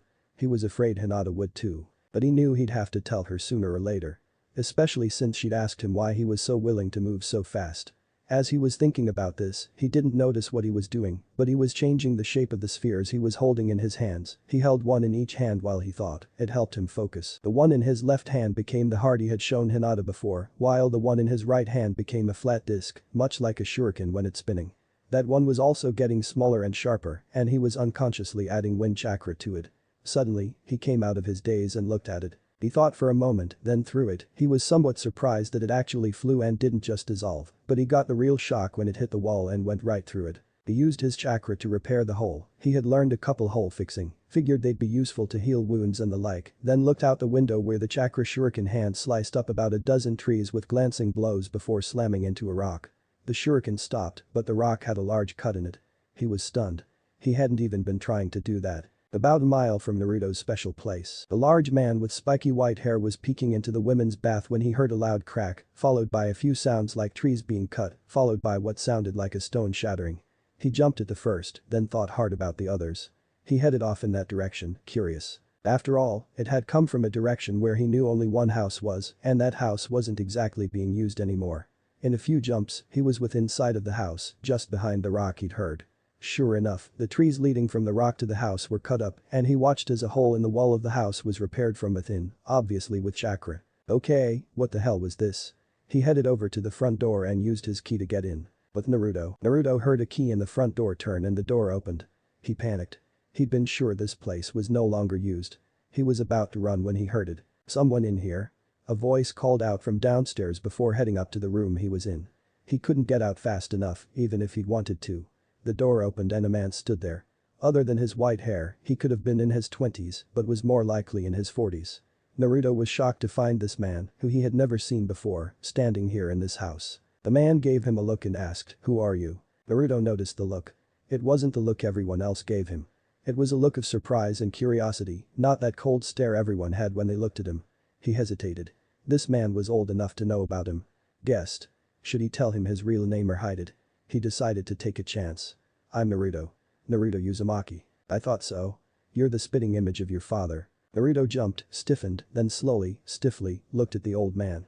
"My father?" He exclaimed louder than he intended, his shock making him yell. "Yes, your father, kid. You look just like him. You know who my father is?" "Of course I know who he is, I was his sensei." "And you're in his house." "Wait. Is this my father's house?" "But, wait, kid, you mean you don't know who your father is?" Naruto shook his head. "Then how are you here? In this room, in this house? How did you know to come here?" "I didn't. I found this place by mistake a year or so ago. I was just exploring the village and happened to find it.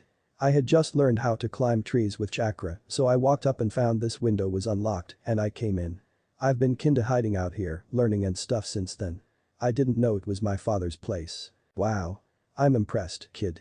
So was it you that broke the wall and hit that rock out there?" "Yeah. Is that why you're here?" "Yeah, I heard the rock shatter. I decided to come see what was up over here." "But wait. If you were in here, how the hell would you do that?" "I learned from one of these scrolls." Naruto gestured at the ones in the room as he said this. "It didn't have a name on it, so I don't know what it's called." "Show me." Naruto looked a little surprised, but he held out his hand and formed the sphere in his hand. "Holy," the old man shouted in shock. Naruto looked at him, then suddenly realized something. "Okay, old man, you've told me everything but what I want to know. First off, just who the hell are you?" "Oh, sorry kid. My name's Jiraiya. I'm the Toad Sage. Don't ask. Believe me, you don't want to know." Naruto accepted that, then said, "Okay, fine, Jiraiya. You say you were my father's sensei. Who was my father?" "The Yondaime Hokage, of course." Naruto's jaw dropped so hard it popped. He shook his head, then muttered, "Wait a second, the fourth was my father?" Jiraiya nodded. "Why the hell did no one ever tell me this?" "To protect you. Your father had a lot of enemies, kid." "Now, you said that it didn't have a name." Naruto shook his head and showed the old man the scroll he'd learned it from. "And you learned this all on your own?" Naruto nodded this time. "It's called the Rasengan. Your father developed it. But that didn't do what I saw was done to that rock out there." "How did you do that?" Naruto smiled. "Rasengan, huh? Then I guess you could call it the Rasen Shuriken. Actually, I like that name. Here, I'll show you." He held out his hand, created a Rasengan, as he now knew it to be called, then flattened it to a disc and added his wind chakra to it. Jiraiya watched this in rapt fascination. "And you did this all on your own?" Naruto nodded again, happy that someone was actually paying attention to him. Then Jiraiya remembered. "You're the Kyuubi container, aren't you?" Naruto looked scared, but nodded. "I guess you're a hero then." Naruto looked at him, shocked. "What? You saved the village from that beast by containing him within you. You're a hero as much as the fourth. He sealed the beast, and you contained it. Neither one would have been possible without the other. So you're a hero. I'm sorry the rest of the idiots in this village don't see it that way." Naruto smiled, then looked at Jiraiya and asked, "Would you consider taking me on as a student?" "Please." Jiraiya was surprised to be asked this, then thought for a moment and nodded, "I'd be happy to, Naruto." Naruto ran over and hugged the man, then pulled back and said, "Thank you, Jiraiya-sensei.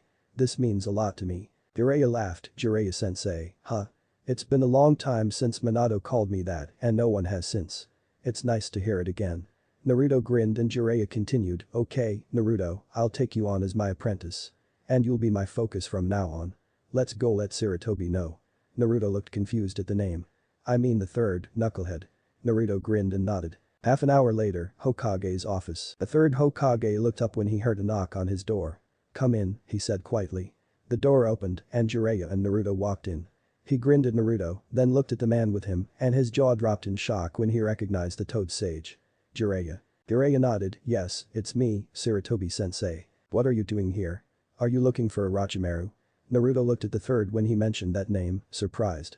After all, he'd met that snake already. Nope, can't say that I am, Jiraiya answered. He was about to continue when Naruto interrupted. Orochimaru is here. Jiraiya and the third both looked at him in shock and he explained, my team ran into him during the second part of the exams and he put some kind of mark on Sasuke. And a seal on me. Jiraiya said, show me. Naruto did as he was told, peeling his shirts off and making his seal appear. You learned all those with that on you? Naruto nodded. Wow, kid, you're good. Jiraiya put a hand out in front of him and chakra flared on his fingers. He yelled out 5-pronged seal release. And plunged his hand into Naruto's stomach. Naruto gasped but sighed in relief when he saw the seal disappear. Jiraiya then said, now, show the Hokage that you showed me. Sarutobi, you're not going to believe this. Naruto decided to try something. He held his hand out and formed the Rasengan and tried to infuse it with earth chakra, the hardest, and found it shockingly easy. Soon there was a golden sphere swirling in his hand. Jiraiya looked shocked. You didn't tell me you could infuse it with elemental chakra, kid. Can you do that with other elements? Naruto grinned, released the sphere, then recreated it first with wind, then lightning, then fire, and finally, water chakra. I tried earth first here because that's been the hardest for me. Wind's the easiest. Jiraiya looked ready to faint, then looked at the third, who of course recognized them too. The third finally found his voice and said, Naruto, I'm sorry I haven't done more for you in the past. I knew the villagers were cruel to you and I didn't do anything to stop it. But I really couldn't, the council wouldn't allow it. Naruto nodded at this, showing he understood. Jiraiya told the third about telling Naruto about his father, about the Rasen Shuriken as Naruto called it, finding his father's house, all of it. Naruto grinned when he talked about the Rasen Shuriken, smiled quietly when he talked about him finding the house, and looked embarrassed when he talked about the scrolls and how Naruto had been learning up there. The third told Naruto, I want you to know, Naruto, that when you turn 18, your dream will come true. You always said you wanted to be Hokage. If I live that long, on that day, you will be named the 5th Hokage. Naruto gasped and then smiled at that. Just so we're clear, that does not leave this room, got it? Both Naruto and Jiraiya nodded. Then he looked at Naruto and added, and that includes Hinata. Naruto looked down a bit, then nodded. 10 minutes later, as they were leaving the Hokage's office, Jiraiya turned to Naruto. So, who's Hinata? Naruto grinned at Jiraiya, oh, she's my fiancé, Jiraiya-sensei. Jiraiya looked surprised. Fiancé, huh? Aren't you a bit young for that? Yeah, I guess so, but it's an arranged marriage. I'm more than happy to be with her, and I know she's happy to be with me, so no one's objecting to it. And her father arranged it, so that's all good too. Jiraiya nodded, realizing this kid was mature enough for this, and then smiled. So, when do I get to meet the young lady? Naruto gasped, remembering that he'd told Hinata to come back to his place after her training. I gotta get home.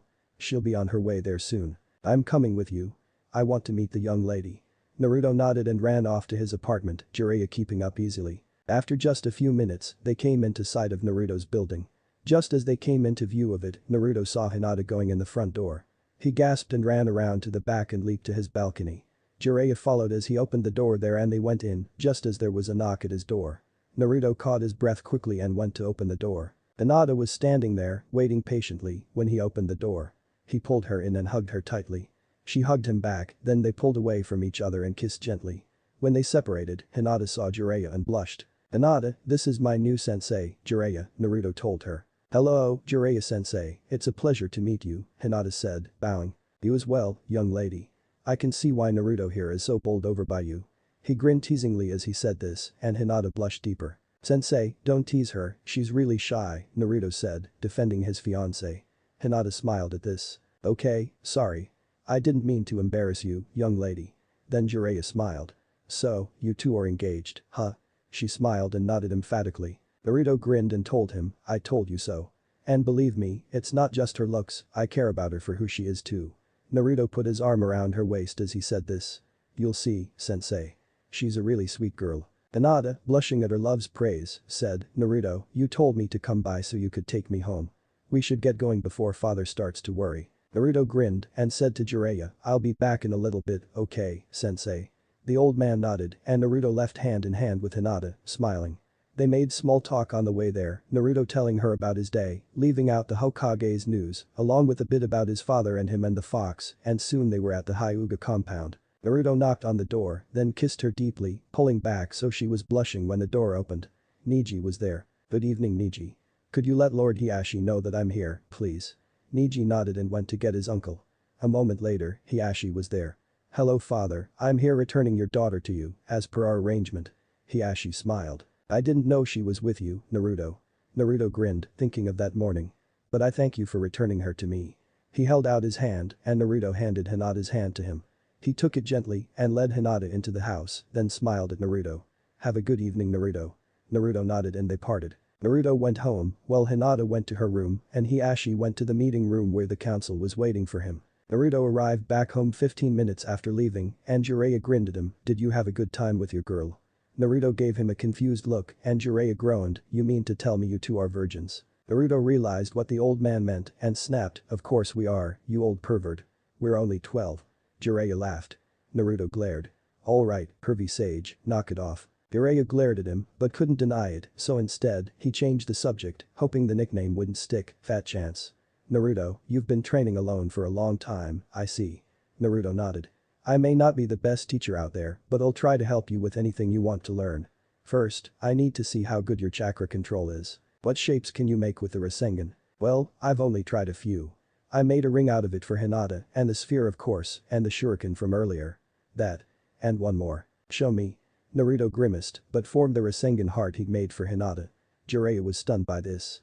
"And you can infuse it with all 5 elements of chakra. Wow, kid, you must be some kind of genius." Naruto grinned. "Let's see if we can't improve it even more." Jiraiya spent the next few hours teaching Naruto to make the Rasengan larger, smaller, stronger, weaker, different shapes, a tube, for instance, all kinds of variants. Naruto practiced for hours, then eventually he had to get to bed for the night. As Jiraiya was leaving, he asked, "How many Rasengans can you fire off in a day?" Naruto shrugged, then told him, "I start to feel the drain after I've done about 40 of them, if I don't release any of them and use them all." Jiraiya, knowing how much chakra he took, was stunned, but he couldn't show it. "If I absorb them back, I don't feel it till I've fired off about 100 of them," Naruto finished. That didn't surprise Jiraiya much, since he himself could fire off about 20 of them without noticing much if he took them back in, but 40 used without feeling it. Sheesh, this kid had one hell of a reserve. Jiraiya was just glad the kid wasn't his enemy. He got up, shook hands with his new student, then left. Naruto chuckled at Jiraiya's reaction, then went and got ready for bed. He fell into bed with a satisfied smile on his face. His dream was going to come true, he had someone who loved him, and now he had a sensei who thought he was a hero. What a day. He fell asleep happily and was soon having a happy dream of his wedding day and being Hokage. But Hiashi, as Naruto was falling into bed and sleeping, Hiashi was walking into the council chambers to confront the rest of his family leaders. He grinned, thinking of how they'd react to this one. He opened the door and saw the council arrayed around the table therein. He bowed to them slightly and knelt at the head of the table. He laid his papers down in front of him and immediately sealed the room. They weren't leaving without his permission. And he wasn't giving it till he had what he wanted. "What is the meaning of this, Lord Hiashi?" a branch family member asked. "I've called you all here for one reason and one reason only," Hiashi stated. "I've arranged a marriage for Hinata." "What?" the whole council yelled as one. Hiashi glared them back into order. "You will not oppose me in this," he shouted at them. "You won't dare." They waited for him to calm down. He did, then continued, "I have arranged for Hinata to marry Naruto Uzumaki." This, of course, set off a ton of responses. The demon. What? No. There were a few. With the whole council yelling, Hiashi just glared at them all. "I warn you, do not get in my way." His quiet anger was more frightening than his yelling. The council calmed down. One member finally spoke for them all. "Why would you arrange for her to marry him?" "Because she desires it. And because the young man truly desires my daughter's happiness." "How can you say that? The boy is an orphan, he must be after our money, our influence." Hiashi grinned. "I knew you'd say that." He handed them all a copy of the paperwork he had with him. "Read that." He waited while they did. It was a transcript of his conversation with Naruto about Hinata and his marriage. It was signed by himself, the typist, and 2 witnesses who had been in earshot of the conversation, saying it was accurate. "This must be a mistake," the same member spoke. "But 4 signatures." Hiashi grinned. "And you know our typist doesn't make mistakes. I can have Naruto sign it as well, if you'd like." The member shook his head and fell silent. I thought so. Now, this is done, and you will not do anything to get in their way, got me? They all nodded, not daring his anger again. Even the main family members knew he wouldn't hesitate to cut them down if they did, so they all agreed. A couple didn't like it, but most were happy enough to deal with it. Hiashi released the seal on the room and said, "Get out of here. You all have things to do, I'm sure, and I have to go speak to my daughter." Once they were all gone, he went to Hinata's room and knocked softly, in case she was asleep. Hinata jumped slightly at the knock, but answered quickly, "Come in." Her father entered, smiling. She waited for him to sit near her, then queried, "Yes, father?" "I've just spoken to the council about your marriage, Hinata," he said, still smiling. "A couple of the members were dead set against you marrying Naruto, but I brought them around. Your marriage is in the clear. We'll announce it to the rest of the village tomorrow." Hinata smiled and hugged her father. "I love you, father. Thank you so much." He smiled and hugged her back. "Father, do me one favor." He looked at her. "I want to tell someone first, so could you not announce it till after lunchtime tomorrow?" He smiled and nodded. "Thank you, father. You're most welcome, daughter. Now, I suggest you get some sleep. You've got a big date tomorrow. Oh, and tell Naruto to be out in front of the Hokage's mansion at 1:00 p.m. tomorrow, alright?" "Yes, father, we'll both be there. I'll make sure." He smiled at her, then left her room. He retreated to his own bedroom, did his own evening routine, and fell into bed, relieved and happy for his daughter. He fell asleep smiling gently. Hinata was so happy, she couldn't sit still. She took a long hot shower, relaxing her muscles, then went through her normal night routine and fell into bed herself. Soon enough, she was asleep, dreaming of Naruto. Tomorrow, she kept thinking. Tomorrow everyone will know about him and her. Then they'd all have to accept it. That's all there was to it. Little did she know that Naruto still had a secret to tell her. Several secrets, actually. But that night, she was just happy that he was hers. Would she be able to stay that way after Naruto revealed himself to her? And would he do it in time? Only time would tell, but for now, Hinata was just glad she had called out to him that day, which wasn't even a week earlier, yet felt like a lifetime ago. She laughed softly, thinking of how a single call really had made all the difference and how sometimes dreams do come true. Chapter 5. Truth revealed. When Naruto awoke the next day, he had no idea that it would be any different from any other day. He awoke slowly when his alarm blared at him, turned it off, stretched, then got up and went to get his shower and get ready for the day. He had training with the pervy sage, he had to see Hinata, and he had to figure out when and how to tell her about him. Guest, his father, his past. All of it. He had to tell her soon, but how? And when? He groaned. It was too much to think about just now. He showered slowly, letting the heated water wash away his tension. He sighed happily as his muscles relaxed and his mind cleared. He decided. He'd tell her today, this morning if he could find her. But that determination, he got out, dried himself off using a practice, he told himself, then went to the kitchen to get breakfast. With Hinata woke shortly after Naruto did, and her thoughts were similar to his, but along a different track. As she showered, letting her muscles relax, she thought of telling him about her father's announcement. She had to tell him this morning, so of course that meant she had to find him early. She toweled off, thinking it'd be better to save her chakra for later. After all, she had a hard day of training ahead of her, not to mention the stress of telling Naruto about her father's announcement and making sure he was there. She sighed, thinking about how hard this day was going to be, but she was determined. After all, this was the day when no one in the village would be able to deny her or Naruto what they wanted. She dressed and went to have breakfast with her father and Niji. She was smiling by the time she left the compound to find Naruto. But Naruto left his house slowly, trying to think of how to find Hinata. He figured she might be looking for him, but he didn't want to rely on that. He stepped out of his house and thought for a moment, then put both index and middle fingers together in a cross shape. Shadow clone jutsu. He yelled out and sent 200 clones to search the village for her. Meanwhile, the original waited at home in case she came there. He didn't have to wait long. About 10 minutes after he sent his clones out, she came up to him, smiling when she saw him sitting out front. He grinned and undid his, letting the memory sweep over him, laughing at a couple, grimacing at others. "Hey Hinata. What's up?" He greeted as she came up to him. She looked nervous. "I needed to talk to you, Naruto. It's about my father." "Wait, Hinata.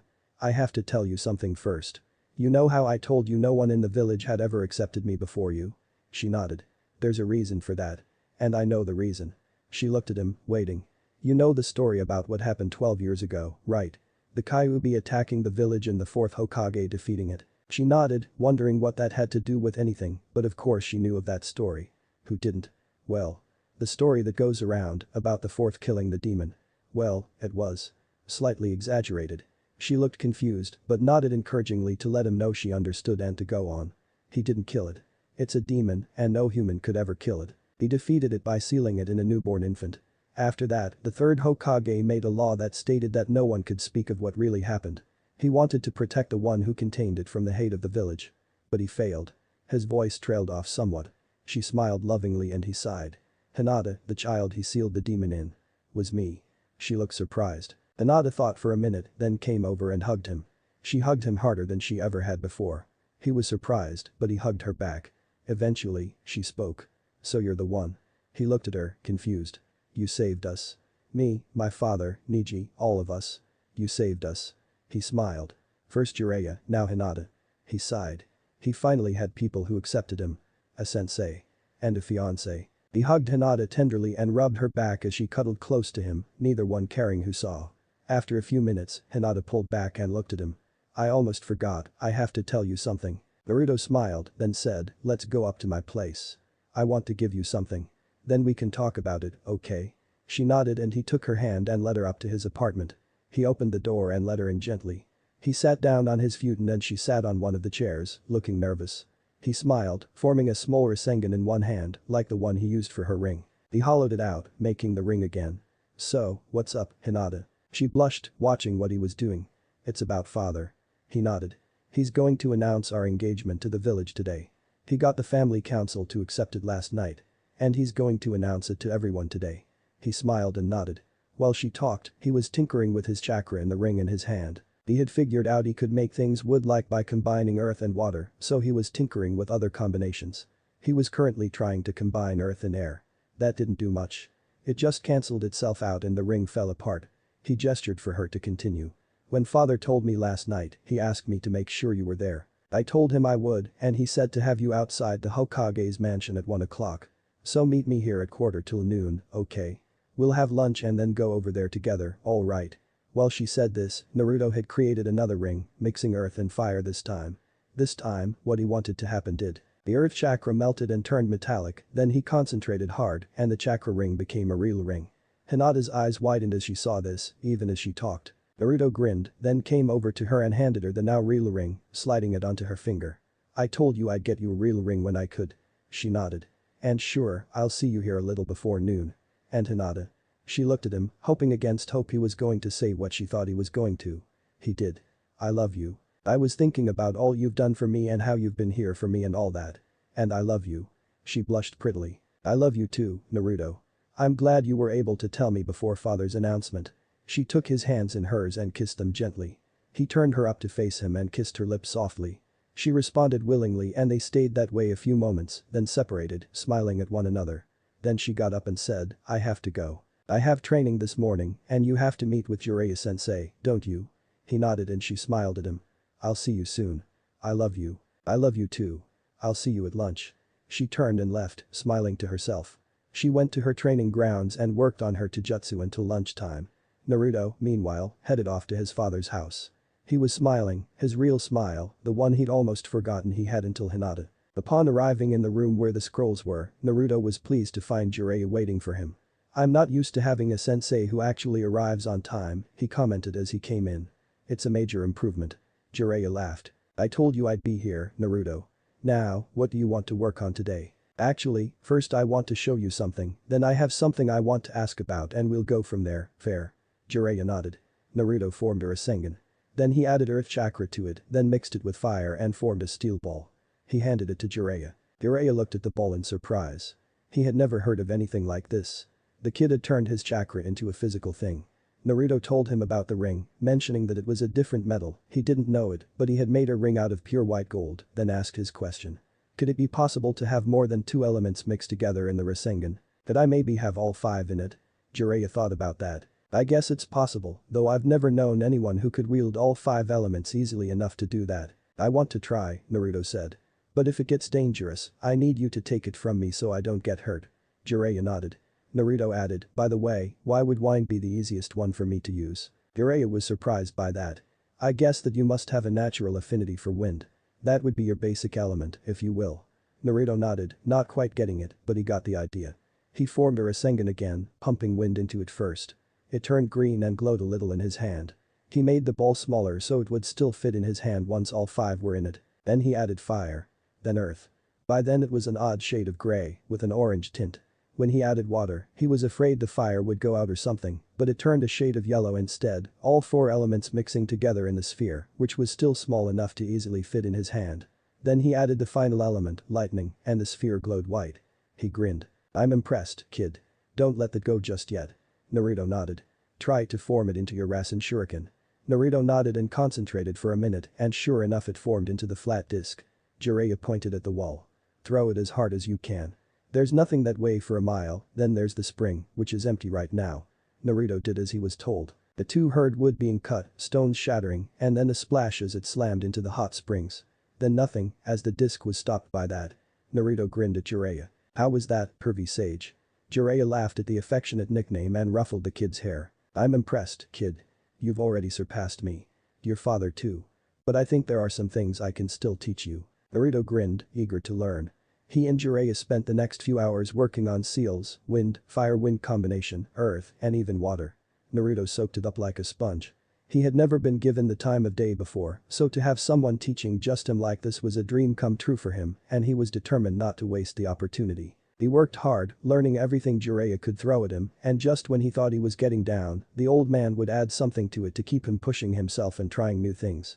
He soon had several winds down, along with a pretty good defensive earth, a fire-wind combo attack, and a water attack. Jiraiya was amazed the kid had learned so much so fast. Naruto was just happy to have an attentive sensei. All too soon, he realized he had to head home. Of course, Naruto had told Jiraiya about Hiyashi's announcement. But what about Hinata? She did say she wanted to tell someone. Who? But Hinata. Hinata walked up to the door and knocked on it firmly. Shortly, the door opened and Hinata smiled at the sight of her friend. Can I talk to you? Hinata's friend nodded. They went up to her room and sat down, Hinata in a seat, her friend on her bed. My father is going to make an announcement today after lunchtime, but I wanted to tell you first. What is it? The pink-haired girl looked confused. It's about your teammate, Hinata said, knowing the girl would think of Sasuke. What would your father have to announce about Sasuke? Sakura asked, making Hinata giggle. Not Sasuke, Sakura. I mean your other teammate, Naruto. Sakura grimaced at the sound of her teammate's name. I wanted to tell you myself because you're my best friend, Sakura. Sakura smiled a little. What is it, then, Hinata? Well. Naruto and I are going to get married when we're both of age. Sakura's jaw dropped. She remembered how persistently the blonde knucklehead had asked her out up until the mission to the Land of Waves and how suddenly it had stopped after that. He had gotten so withdrawn after that. Not that Sakura really cared. No one did. But then she remembered how Naruto had been about to give in to Kiba until Hinata called out to him. Maybe someone did care. And now this. Apparently Hinata had never gotten over her crush. But then, she must not know what Naruto was. Do you know what he is, Hinata? If you mean about the fox, yes, I know. Sakura was shocked again. So Hinata knew and still wanted to be with the boy. So be it. Well, Hinata, I guess if you're happy, I'm happy for you. And I know you've always loved that knucklehead, so I'm glad you finally got him.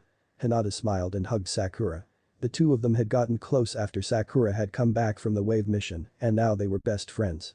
Sakura was truly happy for her friend. After a few more minutes of small talk, Hinata left Sakura's to head back to Naruto's to meet him for lunch before the announcement.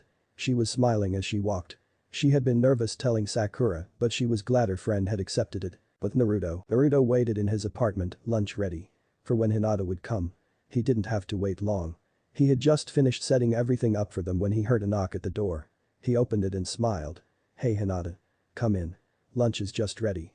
Hinata smiled and came in. Wow, Naruto, did you do all this? He nodded.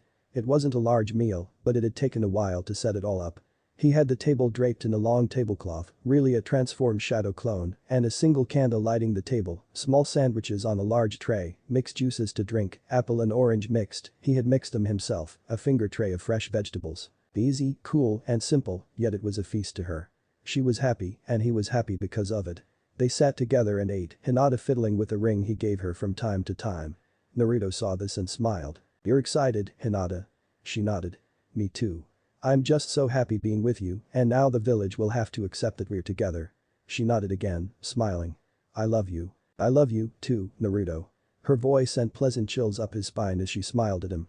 After they ate, they decided to walk to the Hokage's mansion together to get there early. Upon arriving at the Hokage's mansion, Naruto and Hinata made their way to the outdoor patio where the announcement would be made. They sat and looked up at the Hokage images on the mountainside. Naruto remembered he had yet to tell Hinata his other secret. Oh, well, it would wait till after the announcement. He smiled. At least that secret was a good one. He looked up at the image of the fourth, grinning, wondering what his father had been like in life. He'd have to ask Jiraiya. After all, he had been his father's sensei. He'd know. He held Hinata's hand gently as they waited. A few minutes later, Hiashi arrived. He found the two lovebirds holding hands and looking at the mountainside images. He grinned his prankster grin and decided to have some fun with the two of them. He sneaked upon them, careful not to make a sound, then put a hand heavily on one shoulder of each kid, making both of them jump so far they landed on their feet, yelling out as they did. He pulled back and laughed loud and long, his laugh deep and rich at the looks on their faces.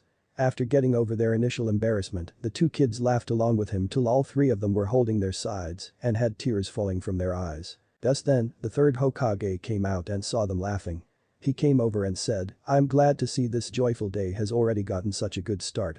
The three calmed down and smiled at him. "Indeed it has, Lord Hokage," Hiashi said, bowing slightly.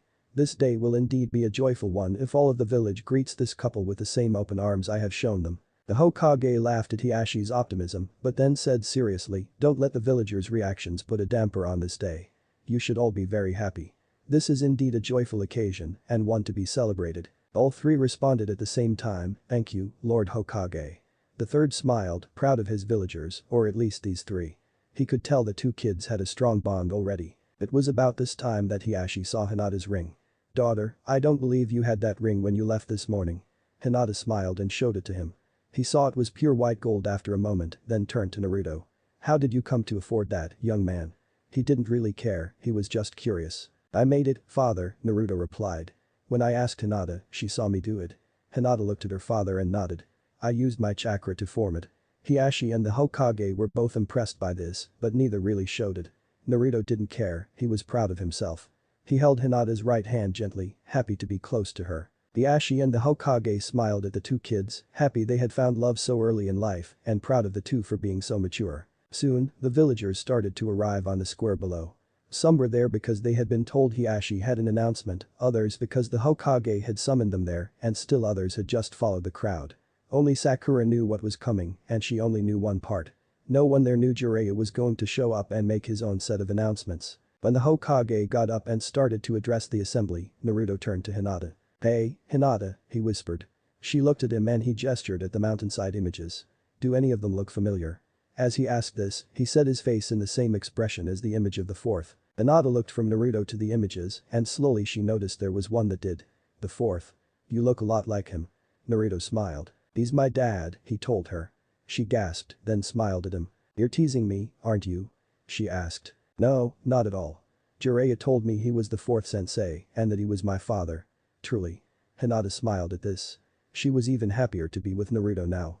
She hugged him and he hugged her back, not ashamed, even though they were in front of the whole village. The Hokage finished his greeting and Hiashi stood and addressed the village. "I thank you all for gathering here today. I have an announcement to make about my daughter and heir. I have arranged for her to be married. Hinata, please come up here."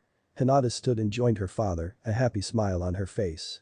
"My daughter, Hinata, I have arranged for you to be married. Do you accept it?" Hinata smiled and nodded.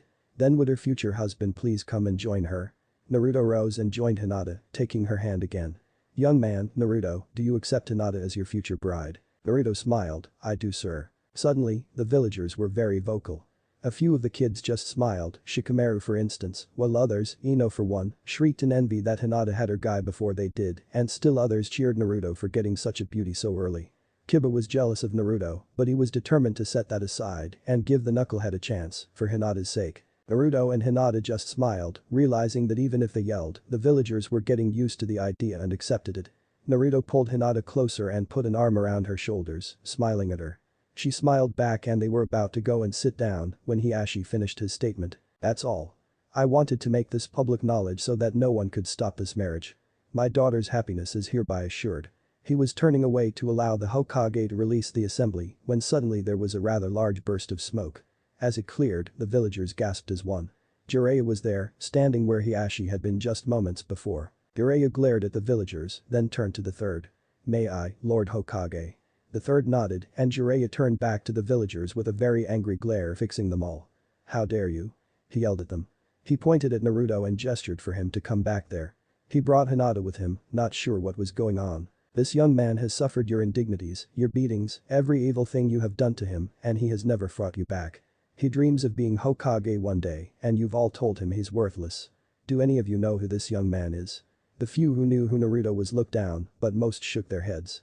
Hinata grinned proudly. Jiraiya pointed at the image of the fourth and yelled at the villagers, "This boy is the son of the fourth Hokage." Most of the villagers gasped. Most of them really hadn't known. "You all abused him because of what is inside him. Kyuubi. Enough of this bullshit law, Hokage, it's time this ended. This boy saved this village from the demon by containing it within himself, and you all abused him for it. And he's the son of the fourth, who sealed the demon. And you abused him. How dare you?" Jiraiya seethed. He breathed deep to calm down, then turned to Hinata and Naruto. He said to them, quietly, "Would you both like to train with me?" Hinata gasped, blushed, then nodded. Naruto nodded as well, of course. Jiraiya turned back to the villagers and told them, "From this day forth, these two young people will study under me. They will be my pupils from this day forth. Hiashi, you may continue to train your daughter of course, but they will both train with me as well. Any objections?" No one spoke, so the Toad Sage continued, "Good. Now, I'll turn you back over to the Hokage. But I warn you all, if this abuse doesn't stop right now, I will take vengeance on the head of every single one of you who abuses this boy personally." The villagers cringed and Jiraiya disappeared in a puff of smoke. The third walked back to the podium and told the assembled villagers that the assembly was over, then thanked them for coming and dismissed them. The assembly disappeared within less than a minute and the third proceeded back into his mansion, leaving Naruto and Hinata alone on the patio. They sat and talked for a while, then Naruto walked her home. They talked excitedly about training together with Jiraiya, about the exams, about everything. They were both happy. Naruto returned Hinata to Hiashi, then went to seek out Jiraiya. Jiraiya was waiting for Naruto in the scroll room. It didn't take Naruto long to find him there. He walked in and sat down, waiting for the sage to notice him. Jiraiya turned to him. "I'm sorry I didn't warn you about that earlier, Naruto. It's okay. I actually was looking for you to thank you for doing that. That's the first time anyone has ever stood up for me in public like that. So, thank you, Jiraiya-sensei." Naruto bowed to his sensei. "Also, thank you for taking on Hinata as well. I was afraid if you were training me it would make it harder for me to see her, but now it'll be easier, so thank you for that too." Jiraiya sighed. "Kid, I didn't do all that just to help you out." Naruto looked at him, confused. "I see a lot of raw talent in both you and that girl, and that talent is being wasted as it is, so I decided to help you both bring it out to better serve the village. And maybe you two can help me. Remember, I have a duty to take down Orochimaru if I can, and I suspect the two of you can help me with that." Naruto nodded, thoughtful. Jiraiya continued, "You've both got training in the morning, so bring her with you when you come here, all right?" Naruto nodded again. "Well, we've got an early morning ahead of us, so you better head home and get some rest." "Yeah, I'll see you in the morning, sensei." Naruto bowed and left. Jiraiya smiled. He had been given permission to stay in his old student's home, so he got ready and went to bed. Naruto went home, ate a light dinner, and crawled into bed. Hinata ate dinner with her family, too happy to be bothered by anything, then she also went to bed. The three all fell into bed at the same time and all fell asleep at the same time. Jiraiya was thinking of the training he'd be doing starting the next day, but both Naruto and Hinata were thinking of one another and how great it would be to spend all day, every day, together. Training, dating, everything. They both smiled. Naruto once again, not for the last time, replayed his match with Kiba in his mind. He smiled, thinking yet again that a single call really could make all the difference in the world. He fell asleep smiling. Hinata was thinking of her battle with Neji and how she had been inspired by Naruto to win and then how she had helped Neji and earned his respect. She remembered Naruto calling out to her and she thought that his call had made all the difference for her as well. So it was that she fell asleep smiling as well. Naruto, Hinata and Jiraiya were all looking forward to the next day, each for his or her own reason. The two preteens kept thinking about how a simple thing could change everything and Jiraiya kept thinking about how he was determined to not fail his new students. And so began a new chapter in all their lives. Chapter 6.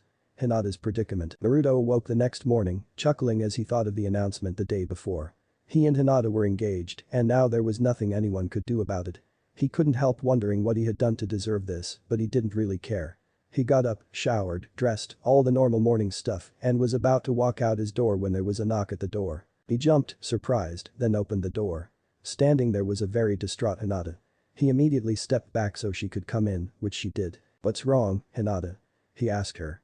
He could tell this was something serious and naturally, he was concerned. Naruto. She came over and wrapped her arms around him, crying on his chest.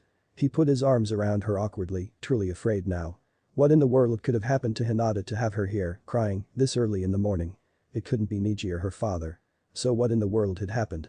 While he was thinking this, he just held her and let her cry, not sure what to say or do. While holding her, he made a shadow clone. It shut the door so they could have privacy, then set about doing a few chores, picking up, cutting some fruit for Hinata's breakfast, things like that. Once it was done, it dispelled itself. After several minutes, Hinata calmed down and Naruto turned her to the table where some fruit and a cinnamon roll was sitting. She sat down and ate slowly, shaking a little. Naruto was always there, never getting out of her arm's reach. He made her some calming tea and she drank it slowly, carefully, so she didn't burn herself. Naruto waited patiently. He was burning with curiosity, but he knew she'd tell him when she was ready, so he waited. Hinata watched the boy she loved, had loved for so long, knowing he must be curious as to what was going on, but she smiled as he waited. He was just there for her, and that was enough. As she ate and drank her tea, she felt herself calming down somewhat. By the time the fruit and pastry were eaten and the tea consumed as well, she was almost herself again. And still he said nothing, just sat there, watching her, waiting for her to speak. She knew this would happen eventually, she just hadn't thought it would happen yet. Damn it.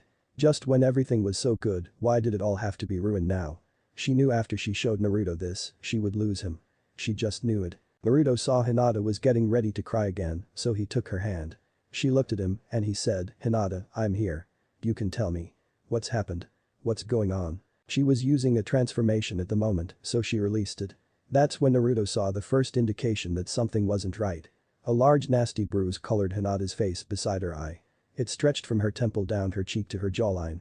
On the other side, there was a bruise going from her temple up to her forehead. Her jaw looked like it had been abused as well, and though it wasn't bruised, it was obvious she moved it with considerable pain. Naruto was glad he had given her soft foods. Her neck had what looked like finger marks on it, also bruises, like she had been strangled, or someone had attempted to anyway. Naruto looked at her in shock, taking all this in. Her hands were also hurt, though not as bad. It looked like she had fought someone off and taken a few small wounds on her hands in the process. Hinata saw the look in Naruto's eyes. He was shocked. She knew that would be the case, but she wasn't even showing him half of it yet. She knew. When he saw everything, he'd see how weak she really was, and she would lose him. She wouldn't even blame him, so she had already found out how to undo the blood oath and was going to release him so he could live and find happiness without her. Hinata stood and took her coat off, hanging it on the door, and Naruto saw her arms were bruised as well. Not as badly as some other areas, but they were. Then she peeled out of her shirt, no you perverts, she's not topless, she has her bra on, she's just showing him what happened, and he could see that all around her waist she was bruised badly. She put her top back on, then rolled up her pant legs so he could see her bruised legs. She made the expression about feeling like one big bruise pretty damn literally true. The only parts of her body that weren't bruised or injured were her feet. Naruto's shock was growing with everything Hinata did. What in the world had happened to her? That was his first thought. His second thought was, who did this to her? Hinata watched him closely and saw his worry and his anger. She mistook the anger as being directed at her for being weak and she started to cry again. Just as she started to sob, he took her in his arms and kissed her gently, carefully, not wanting to hurt her any more than she already was. Hinata pulled back and looked at him. In his eyes were anger, worry, but mostly love. She sighed. She had been wrong. She'd never been so happy to be proven wrong before. She pulled Naruto to her and hugged him as tight as she could in spite of her bruises. The pain didn't matter, she was in his arms. She sighed and cuddled closer to him. She felt his hands running through her hair and she whimpered in pleasure. Naruto rocked her slightly, holding her close, running his fingers through her hair, careful not to touch her anywhere where she was bruised, not wanting to cause her pain at all. She seemed to be calming down, just having him hold her, so that's what he kept doing. He just held her and waited for her to calm down. It took her a while, but she eventually did calm down. She pulled back and looked up at him, and both realized that through this whole event, neither of them had spoken a word. Hinata. What happened? Naruto broke the silence, somewhat reluctantly. He wanted to. No, he needed to know what had happened to his precious person, but the silence was comfortable. Hinata looked down. I was too weak, Naruto. I was so sure you would leave me when you saw this, but I needed to show you. I was too weak to defend myself. She looked up at Naruto, who just smiled comfortingly, waiting for her to continue. Half an hour earlier, Hyuga compound. Hinata was already up and dressed and ready to leave for her day when it happened. She was on her way down the stairs to head out the front door when she heard a cold, sarcastic voice. Lady Hinata, it said. She turned and saw a member of the branch family looking at her with a cold look in his brown eyes. Brown eyes. Oh, right, she'd heard of this man, he didn't inherit the Byakugan from his father for some reason. It seems my chance has come, he said. The next thing Hinata knew, she was at the bottom of the stairs, bruised as she was when Naruto saw her. The branch member had grabbed her by the throat, lifting her off her feet and threw her into a wall, bruising her back pretty badly. He threw her down the stairs and during her fall she hit her legs, head, face, and arms on the stairs. Her hands got hurt when she tried to grab the stairs and they got dragged along the hardwood instead. The man watched her for a few moments, during which she didn't move, then he stalked off, probably believing she was dead. When she was sure he was gone, Hinata rose, whimpering in pain. She put up a transformation so she would look normal, then ran as fast as she could to Naruto's. That's how she came to be there so early. At Naruto's, Hinata slowly, hesitantly, told Naruto what had happened. Naruto comforted her, holding her close and running his fingers through her hair, a gesture that seemed to calm them both a good deal, as she told her story. His rage was boiling, but he kept it in check. For Hinata, she was thinking of everything the two of them had already been through together. First her cheering him on, then her finding out about the fox, and now this. He had stuck with her throughout it all, and now he was showing that he wasn't going to leave her for being weak either. She backed away from him slowly, wishing she didn't have to, then went and sat down on his sofa to relieve the pain in her legs. Naruto followed and sat with her, taking her hands in his gently, needing physical contact. She smiled, she craved it as well. After sitting there and holding hands for some time, the two of them were somewhat calmed by one another's presence, and Naruto finally asked Hinata, "Now what?" Hinata looked surprised. She hadn't thought of that. She didn't feel safe at home anymore. She looked at him, thinking. Here she was, sitting with Naruto at barely 9 in the morning. He had opened his door to her, given her food, her favorite food at that, listened to her, held her, and when she showed him the bruises, he was shocked, but he accepted her nonetheless. And she had seen the rage in his eyes. She now realized that his rage was directed at the one who had hurt her, not her herself. She suddenly realized she had been thinking for a couple minutes and hadn't answered his question. I don't know, Naruto. He waited. I don't really feel safe at home. No one would believe me, they'd just say I must have fallen from tripping or something. And I know when he finds out that I'm still alive, he'll try something again if I go back. But I don't know what to do. Well, for tonight, you can stay here. We'll figure things out after that. Oh, crud. He made a shadow clone and sent it out the door. What was that for? She asked, curious. I sent that one to get Jiraiya. He's our teacher, after all. She nodded, realizing he had a good idea. And you're not going to be up for training today, so Jiraiya and I will stay here with you. Tonight you'll stay here and we'll figure things out between now and tomorrow morning. Hinata was surprised. Was Naruto willing to help her? Why? What in the world had she done to earn this loyalty? She didn't know, but she was glad she had it. Naruto still had his arms around her and was smiling at her gently as they talked and waited. They were both so involved in their own thoughts, neither was really paying attention to the conversation. To prove my point, Hinata commented at one point, I don't know what I'd do without you. Naruto's response was, I don't see why you'd ever go out without your shoes. To which Hinata answered, never missing a beat, I'd go out with you anywhere Naruto. Such is the result of being too absorbed in one's own thoughts to really pay attention to the conversation one is involved in. In any case, it wasn't long before a very worried Jiraiya opened Naruto's front door. What in the world is going on here? He asked upon finding Naruto and Hinata wrapped in one another's arms. He came around in front of them, saw Hinata's bruised face and Naruto's worried look, and sat down in one of Naruto's chairs hard. It took Naruto about 10 minutes to fill Jiraiya in on what had happened to Hinata and how she had told him about it and so on. The only part he left out was about Hinata taking her shirt off. He didn't need Jiraiya getting a nosebleed just now. Jiraiya listened attentively to what Naruto was telling him, nodding a few times, stopping him with a couple questions here and there, but mostly just listening. Naruto, while surprised, was glad the pervert could take things seriously if necessary. He didn't even look at Hinata in an inappropriate way even once the whole time, which for Jiraiya was a major milestone. Naruto held Hinata possessively as he talked to the sage. Jiraiya told them to take the day off and told Naruto to take care of Hinata. He told them both that he'd make. Hinata turned to Naruto. Are you sure I can stay here tonight? Naruto nodded. And you can have the bed, I'll stay out here. I'll be right here if you need me. And if anything is wrong, don't hesitate to yell for me, alright? She nodded. Naruto spent the rest of the next day pampering Hinata, comforting her when she was in pain, making her lunch and then supper, eating with her, holding her when she was scared or sad, doing everything he could to make sure she was okay. Hinata appreciated this more than she could say, and she was surprised to find Naruto so willing to do it, yet she was happy with him. Naruto eventually carried her to his bed and laid her down on it. It wasn't the most comfortable one ever, but to Hinata it was better even than her oh-so-soft mattress at the Hyuga compound. Odd, she thought, that she didn't think of that place as home anymore. After all, after what she had gone through there, who would call it home? After Hinata fell asleep that night, Jiraiya came back and sat Naruto down. They had some things to discuss. "Naruto, tell me, how much does this girl mean to you?" "I love her. She's my fiancée, and she's the only one to ever really accept me, other than you. I want her to be happy more than anything." "Why?" "I spoke to her father, Lord Hiashi, and he felt that he would be unable to guarantee Hinata's safety in the Hyuga compound after the events of this morning. He said I should warn you that he may have to remove her from there for her safety." Naruto almost volunteered to have her stay there, but he decided to wait until it came to be, if it did. Time would tell on that one, he knew, so he'd wait and see what happened.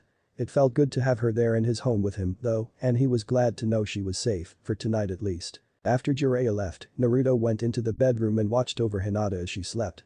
She was so peaceful, so beautiful in her sleep. He didn't touch her, he just watched her sleep. As he watched her, he renewed his determination to protect her and to make sure no one ever hurt her. Well, never again, anyway. He was still angry at the man who had hurt her, but he wouldn't do anything about it unless she asked him to do something, which he rather doubted she would. Naruto checked the time. It was 2 in the morning. He slipped out of the room, leaving Hinata asleep, and laid on the futon and fell asleep himself. He and Hinata each dreamed of the other. They were peaceful, sweet dreams that both needed after this stressful day. Chapter 7. Jiraiya's solution. Hinata opened her eyes and looked around, extremely confused for a moment. Then she remembered the events that had passed. The attack, showing Naruto, him comforting her, all of it. She smiled, but then she remembered why she was there and what had just woken her up. She had been dreaming of Naruto, and suddenly he had transformed into the man who had hurt her and started attacking her. Of course, this scared the hell out of her and woke her up. And now. What time was it? She checked. 2:30 am. Damn it. She shouldn't bother Naruto, she knew, but she needed to know he was okay and that he was there for her. But she couldn't bring herself to wake him. "And Naruto?" she whispered, barely able to keep herself from whimpering. She wanted him there desperately, but she didn't want to bother him if he was asleep. Naruto heard her voice. He had been barely asleep, but the moment he heard her, he was wide awake. All she had said was his name, but that was enough. He got up, and moments later, he was there beside her, his crystal clear blue eyes looking into her pearly ones. She looked scared. "What's wrong, Hina-hime?" He reached out and took her in his arms and pulled her to him gently, hugging her and holding her in his arms. He felt her arms go around him, which elicited a slight groan from him, but he just held her, comforting her. "I had a bad dream, Naruto. I'm sorry for bothering you." He smiled at her to let her know it was fine, and she told him about her dream. "I'm sorry, Hina-hime," he said, truly feeling bad for her. "I'm here. I won't hurt you. I love you, Hinata, now and always." Hinata smiled at his declaration and snuggled into him, her arms wrapped around him tightly. Then she thought of something. "Will you stay with me, Naruto?" Naruto looked at her in surprise. "I would never leave you, Hinata." "Why would you ask that?" "I mean, we are engaged after all. I would never hurt you like that." She smiled at his naivety and shook her head. "No, Naruto, I mean right now. Will you stay here, in bed, with me, tonight?" Naruto gasped. He hadn't thought of that. But he also knew he would never dare deny Hinata anything. He smiled. "I'll stay with you, Hinata. Now and always. I promise." He held her close and they laid down together. Naruto inconspicuously made a shadow clone and had it laid down on his futon. He had a plan for that one. She cuddled close to him and Naruto groaned as his body reacted to her. He held her close, careful not to let her feel that. He couldn't believe he was turning into a damn pervert. Then he thought again and realized he wasn't. He was just having a natural reaction to the proximity of a beautiful woman. He grinned at that thought. Hinata truly was beautiful. And she was his. He smiled wider, then held her close and both drifted to sleep, comfortable and comforted in one another's arms. 5 hours later, Naruto heard a knock on his balcony door. Jiraiya. No one else would do that. He did a quick substitution with his clone, giving the clone who now held Hinata a glare to not dare to do anything to her. A few moments later, the clone carefully slid out of bed without waking her and dispelled. Naruto laughed at the clone's nervousness, then opened the balcony door, letting Jiraiya enter his apartment. Jiraiya saw that Naruto looked somewhat disheveled, but decided this wasn't the time to embarrass his student. He was, after all, here on business. "Good morning, Naruto." Naruto looked at him tiredly, his eyes drooping somewhat. "Good morning, sensei. What can I do for you?" He knew Jiraiya noticed how he looked, but was glad the old pervert didn't press the issue. "I doubt you can do much of anything for me, Naruto. I'm here on business, and by the way, you and Hinata are going to take the next few days off from training until we get this situation all figured out. Naruto nodded, reluctant to lose the time, but knowing he had to take care of Hinata first. I spoke to Hiashi and told him of Hinata's injuries and such. As I expected, he told me there was no way they could do much to the attacker. There was no proof after all. And there would be even less now. But he did say he understands that she must be removed from the Hyuga compound, at least until the attacker has been dealt with. So, what happened to you? Naruto gave Jiraiya an odd look, then saw the perverted grin he was getting and the slight drip of blood coming from his nose. Pervy sage. He yelled. We didn't do anything, you jerk. And we have no intention of doing anything anytime soon. Little did Naruto know, Hinata was dreaming of just that in the next room, which is why she didn't wake up when he yelled. Jiraiya grinned at Naruto, who slowly smiled back, then continued. Look, we didn't do anything, but I won't deny I feel better having her here. As long as she's here, I know she's safe and I can protect her if something happens, so I won't deny I like that. But seriously, I would never dishonor her like that. Jiraiya smiled at Naruto's reaction, laughing at his reaction to the nosebleed that had been intentional, and then beaming proudly at his assertion to protect Hinata and her honor. He came over and hugged Naruto after he was done talking. Naruto, surprised, slowly hugged back. Jiraiya said, I'm proud of you, kid. Your dad would be, too. Naruto blushed a little, then smiled at the sage. Thanks, Jiraiya-sensei. You may be an old pervert, but you're precious to me. You're the only connection I have to my father, and you're one of the only 3 people in my life who actually accept me. I have 2 in my home right now. And the third. Jiraiya smiled at Naruto's play on words. My life was such a wreck before, and now I have a sensei who cares for me, a fiancé who just happens to be the most beautiful girl I've ever met, and everyone knows who my father is, including me. You've done so much for me, sensei. Thank you. Jiraiya smiled, tears in his eyes. He hadn't exactly expected Naruto to open up to him like that, but he was glad the kid had. After all, he owed it to Minato to take care of his son. He smiled, thinking of Minato. I meant what I said, kid. Your father would be proud of you. You're quite a kid. Naruto smiled, blushing slightly at the praise. Oh, Jiraiya, about Hinata. Naruto trailed off, not sure what to say. It's alright, Naruto, you can tell me. Jiraiya knew the kid had something in mind. Alright. If she has to leave her family home. I want to talk to her about this, but if she's willing. And if her father is okay with it. I'd like to have her here. Jiraiya thought for a moment, sweat dropped, then burst out laughing. After a few moments, he was rolling on the floor laughing, tears running from his eyes from laughing so hard. Naruto didn't know what was so damn funny. Okay, sensei, calm down. Jiraiya finally stopped laughing, gasping for air. Okay, now, what the hell is so damn funny? I was just thinking of when your father first met your mother. She had been wounded in a battle, and he immediately offered her his tent and sleeping bag, fed her, helped her wash, and basically saved her life. The whole idea of you sheltering Hinata like that made me think of those two. I made this up. I don't know anything about Minato and Kushina's meeting. I just thought this would make an impact on Naruto. Naruto thought about it for a moment, then chuckled, so you're saying that what I'm doing for Hinata is like what my dad did for my mom? Jiraiya nodded. Good. So, dad really would be proud of me.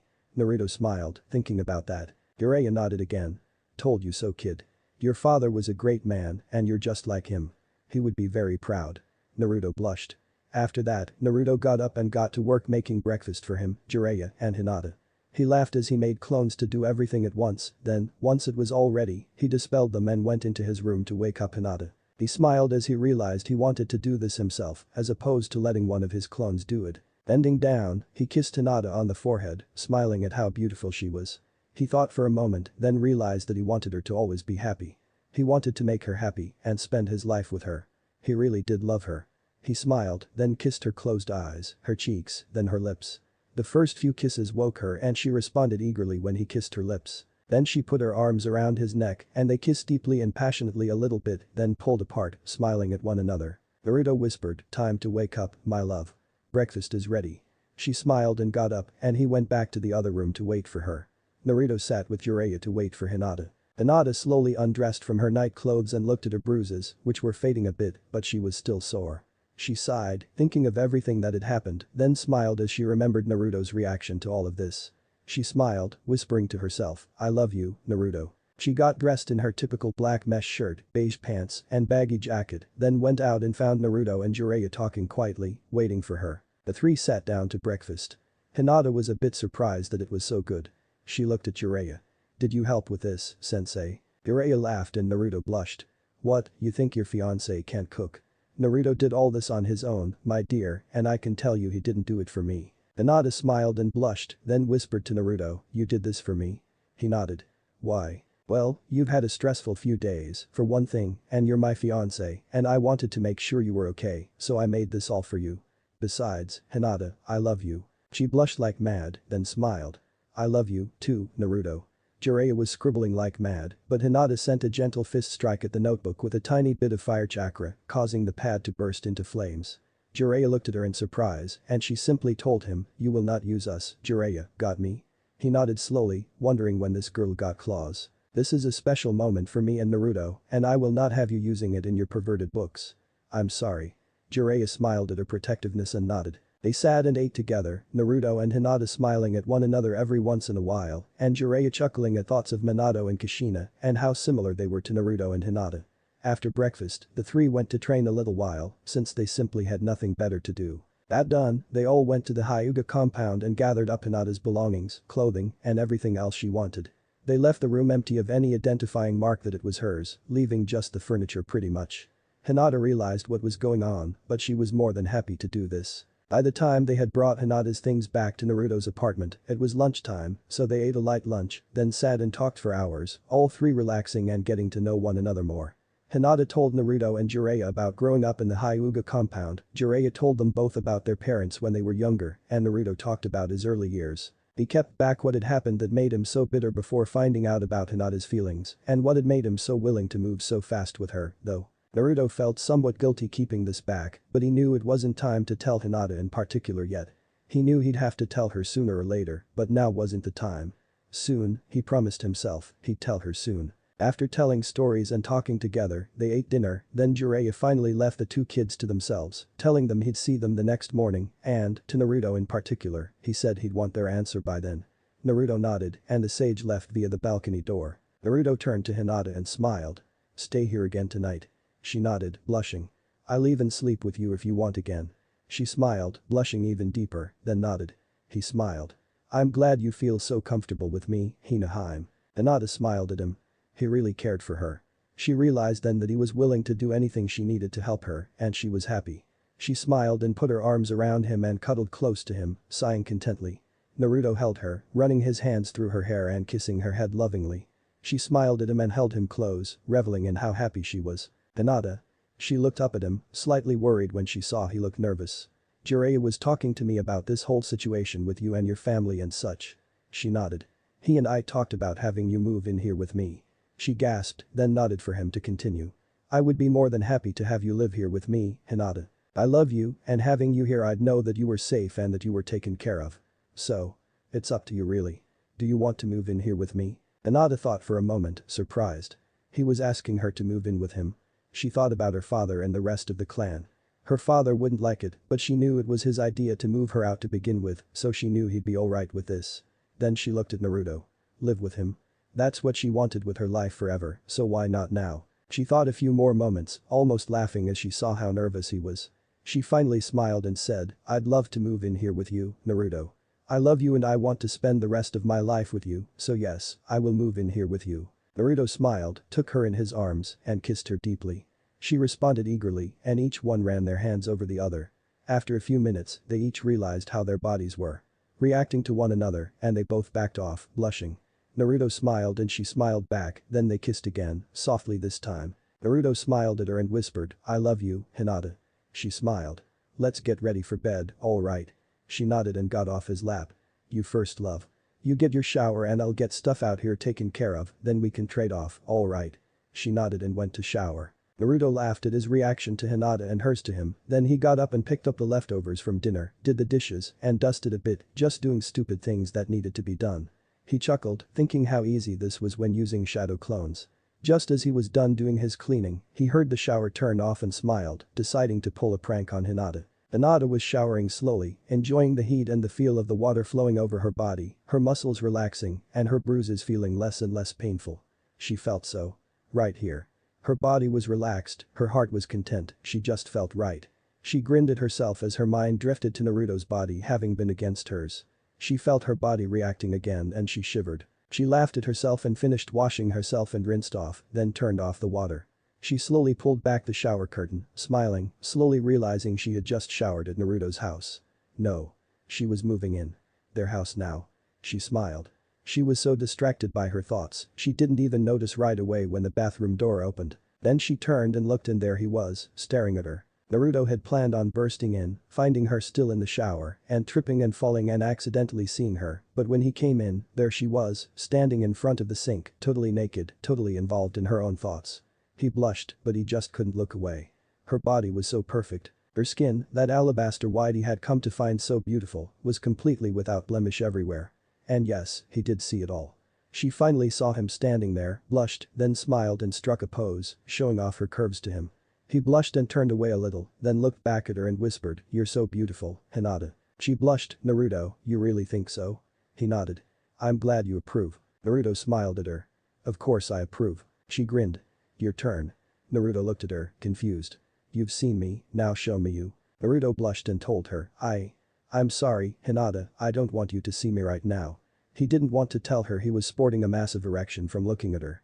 That would be really embarrassing. "Why not, Naruto? You saw me, now come on, I want to see you. It's just my body. I'm reacting to you." She looked at him a moment, then laughed when she realized what he meant. "Come on, Naruto, show me." He blushed, then slowly undressed for her. He blushed even redder as he slid his boxers off and his reaction showed. She stared at his body, marveling at the definition of his muscles and the obvious strength in them. Then she saw his erection and blushed, then smiled. She knew that would be hers one day. She couldn't help wanting it now, but she knew the time wasn't right yet. She'd wait. She came over, hugged him, kissed him, and whispered, "I love you, Naruto, and one day, everything I see will be mine, just as everything you see will be yours. I promise." Naruto blushed and whispered back, "I love you too, Hinata. And I promise you we'll be together forever." Then he had an idea. "Hinata, would you like to join me in the shower?" She blushed a moment, knowing he wasn't thinking anything sexual, then nodded. "I just got clean, but I'd love to join you." They climbed in the shower together and both cleaned up. Hinata needed it again, she was sweating like mad, then the two got out, dressed in their night clothes, and went and laid down together in bed, smiling at one another in the dark, the only light in the room coming in through the window from the full moon outside. Hinata kissed Naruto gently, he responded in kind, and the two laid together and marveled at how peaceful they felt. Naruto smiled and asked Hinata, "When did you fall for me, Hinata?" Hinata gasped. She had been thinking back to those days when they were younger herself. Had he been reading her mind? No, that couldn't be. She looked at him and said, "You remember the time you protected a young girl from a bunch of bullies and then they all turned on you?" He nodded. "That was me." "Really?" She nodded. "I didn't know that was you, but I guess I've been protecting you all along, huh?" She smiled. "Yes, Naruto, you have. And you were always my inspiration, but after that, I realized I wanted to know you and be near you. So, I guess when you saved me that day was when I fell for you." Naruto put his arms around her and pulled her closer. She sighed and cuddled with him. "I love you so much, Naruto. Thank you. Between that and now, you've done so much for me." He sighed and held her close. "I love you too, Hina. And you've done more for me than I could ever do for you. Trust me." She smiled, but she was curious. She looked at him, questioning. "I'll tell you soon, my love, I promise. I'm just not ready to tell you just yet. Please, just trust me and wait for me." She sighed, disappointed, but then she nodded. "I'll wait, my love. I'm just glad I have you, that's all I need. And whenever you're ready to tell me, I'll be here." Then she snuggled closer to him and closed her eyes. As he ran his fingers through her hair, she reached up and returned the favor, playing with his hair. She smiled, realizing she liked the feel of his surprisingly soft hair. She also slowly realized that he liked her doing that, so she kept doing it, even as he was doing the same to her.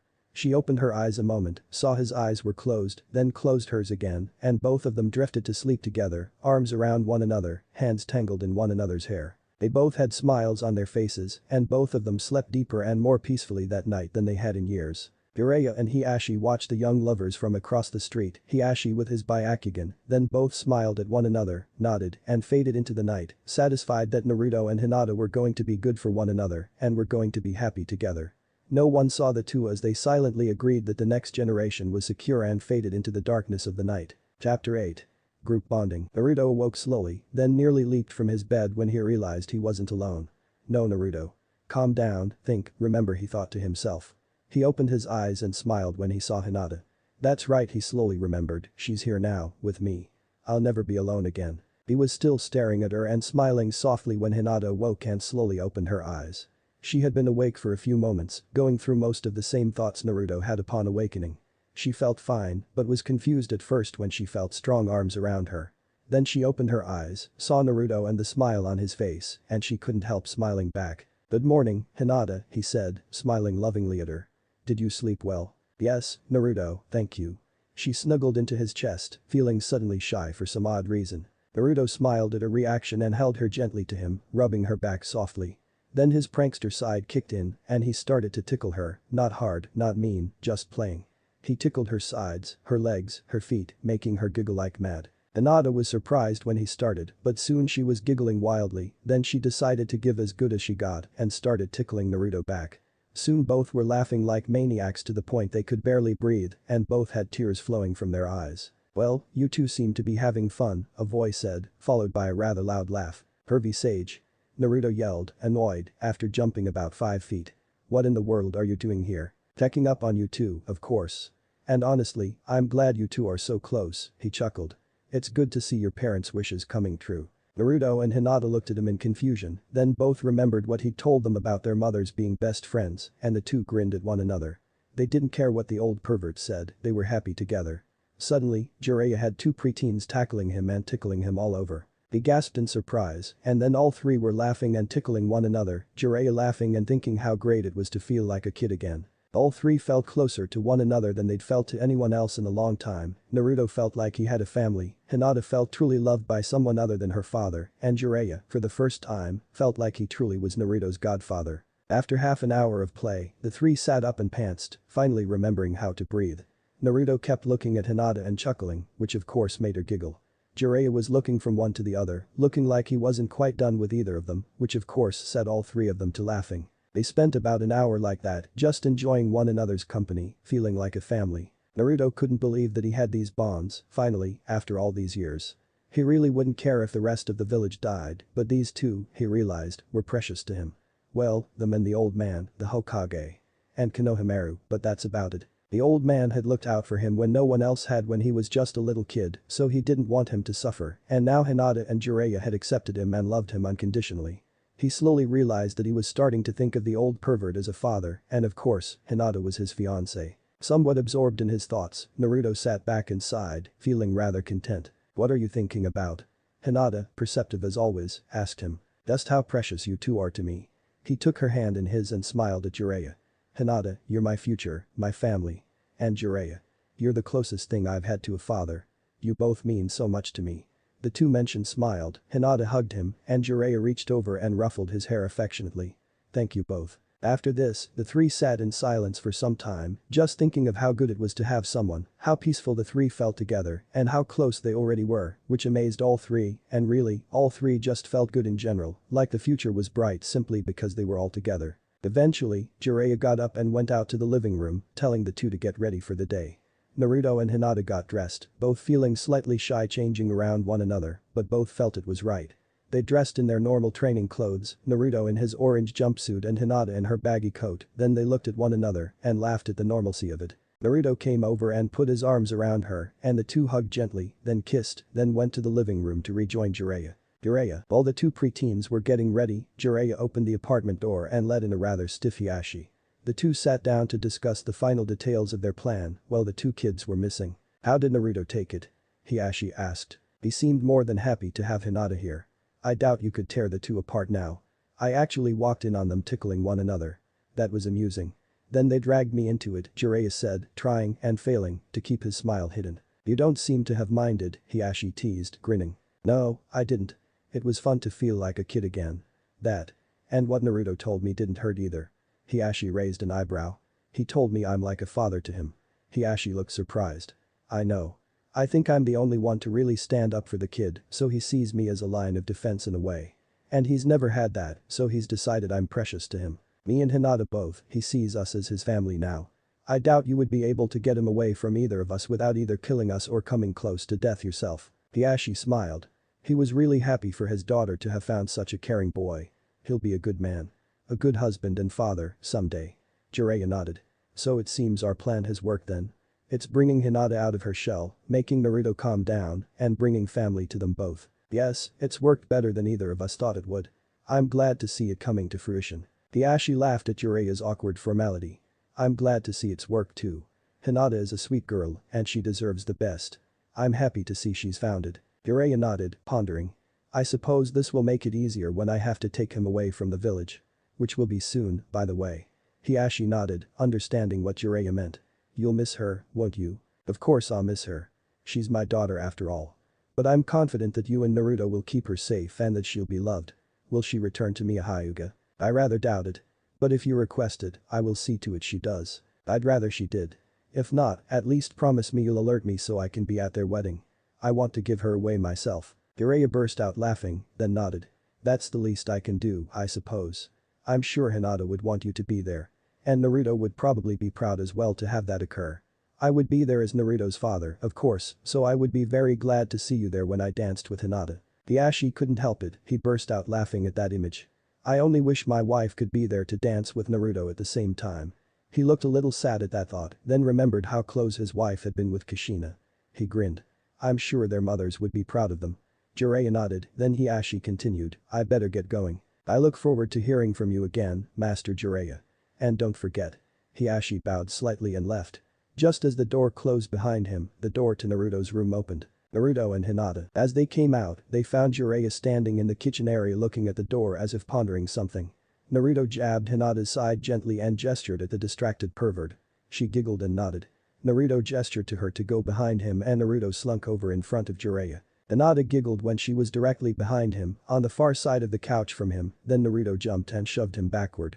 Jiraiya stumbled and fell onto the couch, Naruto on top of him, then Hinata jumped at the two of them, and suddenly, the three found themselves in the middle of round 2 of their tickle fight from earlier. Soon, the three were giggling just as loud and hard as they had been before, tears streaming from their eyes as they tried to remember how to breathe. After the three calmed down, they sat and laughed together for a while, Naruto holding Hinata and Jiraiya smiling at the two of them happily. Come on you two lovebirds. Let's get some breakfast so we can go train, Jiraiya said, smiling. Naruto got up and made eggs, bacon, toast, and juice for the three of them. They all sat down to eat, then Jiraiya teased, I'm surprised you know how to make all this, Naruto. I thought all you ate was ramen. Naruto grinned at the jab, but answered seriously. I only eat ramen so much because Tucci and AM accept me. I feel safe there, and that's rare for me. I learned how to cook a lot of stuff from some recipe books I found in my father's house.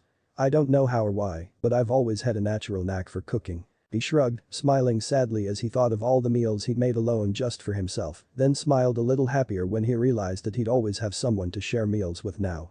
I'm just glad you two like it. They both nodded, then the three finished their meals in comfortable silence, each one thinking of how bright their future together looked. After breakfast, they left and headed to a nearby training ground, Naruto and Hinata walking hand in hand, Jiraiya just behind them, watching to make sure they weren't bothered by any of the villagers. No one bothered them, not now. Between Jiraiya's presence and Naruto's now known heritage, they wouldn't dare. And Hinata's activated by Akugan didn't hurt either. For her part, she was glaring at any villager who had the nerve to glare at Naruto. Naruto smiled, knowing these two people, so precious to him, were defending him from the villagers. Naruto kept thinking about his dream of being respected, of having people care, and he knew he'd more than achieved his dream. He had Hinata, Jiraiya accepted him, the villagers didn't like him, but they weren't bothering him anymore. He was happy. Then he had a thought. He needed a new dream. With no dream to keep him focused, what reason did he have to keep training? He shook his head, putting that thought out of his head for now. He'd think about that later. Elsewhere in Fire Country, unbeknownst to Naruto, some 100 miles away, a young-looking woman with blonde hair and pigtails, and another with dark hair lying straight down to her shoulders, walked through a rather seedy part of a small commercial town. The brunette carried a small pig in one hand and a pink briefcase in the other. The briefcase was full of small denomination bills, quite a few of them at that. Tsunade, the blonde, knew there was about 2,000 ryo in there. Shizune, the brunette, was nervous. She knew that look on Tsunade's face. And she rather doubted that the briefcase would last. Tsunade was called the legendary sucker for good reason. She had no luck or skill at gambling, and yet she couldn't seem to stop. Tsunade knew that her luck was bad. She had long since gotten used to that. Yet she couldn't stop. She knew it was an addiction, just like her drinking, and both of those were addictions Shizune was determined to break in her. She chuckled at Shizune's nervousness, knowing what she was thinking. She also knew if Shizune was right, which she probably was, her money would run out, but her luck in something else would be good. That's why she gambled with her money. As long as she had bad luck in that, she always had good luck in other areas of her life, which, to her, were far more important. After all, she had a more or less inexhaustible fortune. They entered a seedy gambling hall, Tsunade anxious to start, Shizune apprehensive, of course.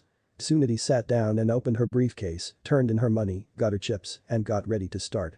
Shizune saw the looks on everyone's faces, and her apprehension grew even more.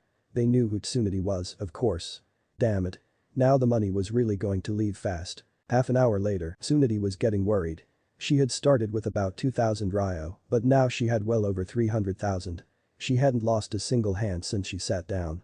Shizune seemed pleased, but Tsunade knew when she got lucky in gambling, her luck and other things went to hell really fast. She had never hit it this big before. What in the world was going to happen? It wasn't good, that was for damn sure. And to hit it this big of cards. Okay, what the hell? That never happened. Not for her, anyway. Tsunade kept a calm face on as she cashed out and took off, barely able to carry her cash. Shizune knew something was up but didn't dare ask. She just followed Tsunade. The two knew one another well enough that words were unnecessary. Shizune knew when Tsunade hit it big like this, something bad would happen every time. And this was Tsunade's biggest haul yet. Naruto and Hinata, meanwhile, totally unaware of the bad luck that was coming their way, Naruto and Hinata were training together. They had both mastered the Rasengan by now, and Naruto was working hard to get all of the elements into it at once. He had gotten the order down after experimenting a bit, but the last element he had to put in was earth, which was his hardest single element, especially for this, so of course he was having trouble with that. He had gotten wind, lighting, fire, and water into it several times, just to have it fall apart as he tried to add earth. Hinata was working on getting her water chakra into hers at the same time, since that was her affinity. Naruto smiled at her and showed her the 4-element one he had at present. It glowed an odd shade that resembled purple more than anything else. Then he focused a bit more and started to try to get the earth into it again. He saw Hinata smiling at him, and his confidence rose. He smiled wider and focused harder, and suddenly, his Rasengan was white. He gasped, but kept it there. He then turned and shoved it into a nearby rock, which totally disintegrated. He turned and looked at Hinata, grinning like mad, and she took her water version to the stream nearby, and sure enough, the water reacted. It was spinning around her as she stood on it, reacting to the power of her Rasengan. She smiled at him, then plunged it into the water, grinning as the whirlpool grew around her, as her water chakra made the water spin around itself like mad. She dispelled then ran to Naruto and embraced him. He responded in kind, and the two stood together like that for a while, just enjoying being close to one another. Jiraiya wanted to interrupt them, but he couldn't bring himself to do it. They had been training hard all morning, and the two deserved a moment to themselves. He just stood back and smiled, realizing he thought of them as his family. Naruto his godson, and Hinata his goddaughter, more or less. He smiled, thinking of what would come when they were married. Kids, of course, and Jiraiya giggled to himself thinking of what that meant, getting a slight nosebleed. Pervert alert. He smiled after that, thinking of becoming a grandfather, even if it was indirectly. Then he reminded himself how young his two charges were, and realized he had a few years to wait. A short time later, Jiraiya told them they'd be leaving fairly soon to train, just the three of them. He told Hinata he'd teach her everything he could about the gentle fist, and he told Naruto he'd teach him everything he knew, from ninjutsu to every seal he'd ever performed. When they asked why, he simply replied, "You'll need it, both of you." He then refused to say any more about it. Naruto decided to be happy about this. He was going to spend a long time with just his precious people, his father figure and Hinata. He smiled, once again thinking of how bright the future was. Then his thoughts returned to his dark past, and he knew he'd have to face that and tell the other two about it sooner or later, but he decided later was plenty soon enough. Hinata was ecstatic. She had only just gotten out of the Hyuga compound and moved in with Naruto, her dreams coming true in ways she never imagined, and now this. It was just too much. Once she had learned of everything, she smiled, blushed, got a nosebleed, yes, she's having those thoughts, the little closet pervert, and fainted. Some 10 minutes later, Naruto finally woke her up, laughing slightly about her fainting spell. He grinned at her. "I thought you were over that," he joked. "I did too," she responded, but apparently not. "Did you hurt yourself or something? Your nose is bleeding." He sounded worried. Jiraiya and Hinata both laughed at this, then laughed harder when he looked at them both with confusion written on his face. "What's so funny?" He humphed, annoyed. This, of course, sent the other two into all new levels of laughter. Eventually, even though he had no idea why they were laughing, the sight of Jiraiya and Hinata doubled over laughing got to be too much, and Naruto burst out laughing as well. Shortly they were all rolling on the ground, holding their sides and laughing like maniacs. The rest of that day passed in relative peace, the three of them bonding together and becoming much like a true family. Naruto was happy, Hinata felt at peace, and Jiraiya was content. They all felt the future was bright, and they all knew that whatever was coming, good or bad, they would face it together. Little did they know that their little group wouldn't face it alone. Chapter 9. Retrieved Tsunade. The morning after Naruto, Hinata, and Jiraiya had their bonding session, the three of them found themselves summoned to the Hokage's office. The three bowed to Sarutobi. "You called for us, sensei?" Jiraiya asked. "Yes, Jiraiya. I wish to tell you that the three of you are going to be assigned another team member. I have spoken to the young man and he is aware of you. Special nature, Naruto, and he accepts it. Team 7 is gaining a member from his team and his team is being dissolved. Incidentally, it's one of your old teammates, Hinata. Your team has been disbanded. Shino will be joining you too, and Kiba will take Naruto's place on Team 7, Sarutobi said all this as clearly as he could. He was somewhat worried about how the three would react to this. Understood, Lord Hokage, the three spoke as one. Naruto thought for a moment, then said, so Shino knows, huh? Sarutobi nodded. How did he find out? I told him. Given the reaction of your former teammates, I wanted to make sure whoever you were teamed with now, you would be accepted by that person. Shino sees you as a comrade and one who is worthy of his loyalty, regardless of what is inside you, so I doubt you'll have any problems with him. Naruto nodded. He was glad to have another true friend. He smiled.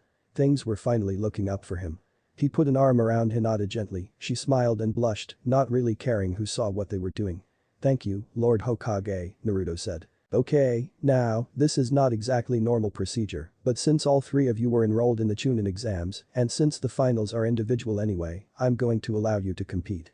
However, there is a mission I need the three of you to complete before then, Sarutobi said, feeling every one of his years weighing on his bones. He sighed. He hated doing this to them, but he had no choice. I need the four of you, counting Shino, to find and bring back my successor. I have made my choice, and I need the four of you to retrieve her. I would normally not send you on missions before the exams, but I need her here before then, so I have no choice. Your squad is the only one available. Obviously, this means you have a rather tight time limit. I need you to find her and get her back here within 2 weeks. Oh, and Naruto, that promise I made you still stands. I just realized that I need to retire a bit sooner than that. The three nodded, then bowed slightly. Naruto was slightly disappointed, but he understood, Sarutobi was an old man, after all. They turned to leave to find Shino and get on their way. Naruto was the only one who spoke. In his old goofy way, he grinned at the Hokage and said, leave it to me, old man. I'll find her and get her back here for you. Then all three were gone, leaving Sarutobi chuckling and shaking his head. In spite of himself, he was glad to see Naruto coming back to his old ways, at least a little. Half an hour later, Naruto arrived at the gate of the village, grinning when he saw the other three waiting for him. Hinata had found Shino at his home, and then all three had met up and gone to the gate to wait for Naruto. Hinata smiled shyly at him, Shino nodded, and Jiraiya gave him a kindly smile. Jiraiya waited till his whole team was there, then spoke. Let's move out, kids. Moments later, all four of them were jumping through the trees from branch to branch. Naruto and Hinata naturally gravitated toward one another. Shino was used to being by himself, so he was off by himself a little, and Jiraiya was ahead of the others as he led the way. He was, after all, the only one who knew where they were going. Naruto reached out and took Hinata's hand in his, smiling shyly. Hinata smiled back, blushing a little, and the four of them traveled like that, Naruto and Hinata linked, and Shino and Jiraiya each absorbed in their own thoughts. The small group was glad it was early in the morning. It was still cool, and it gave them all day to travel if necessary. The evening, they had traveled all day, Naruto and Hinata clinging to one another's hand, Jiraiya leading the way, and Shino simply jumping with the others. Soon enough, just as the sun was beginning to meet the horizon, they arrived at a small town.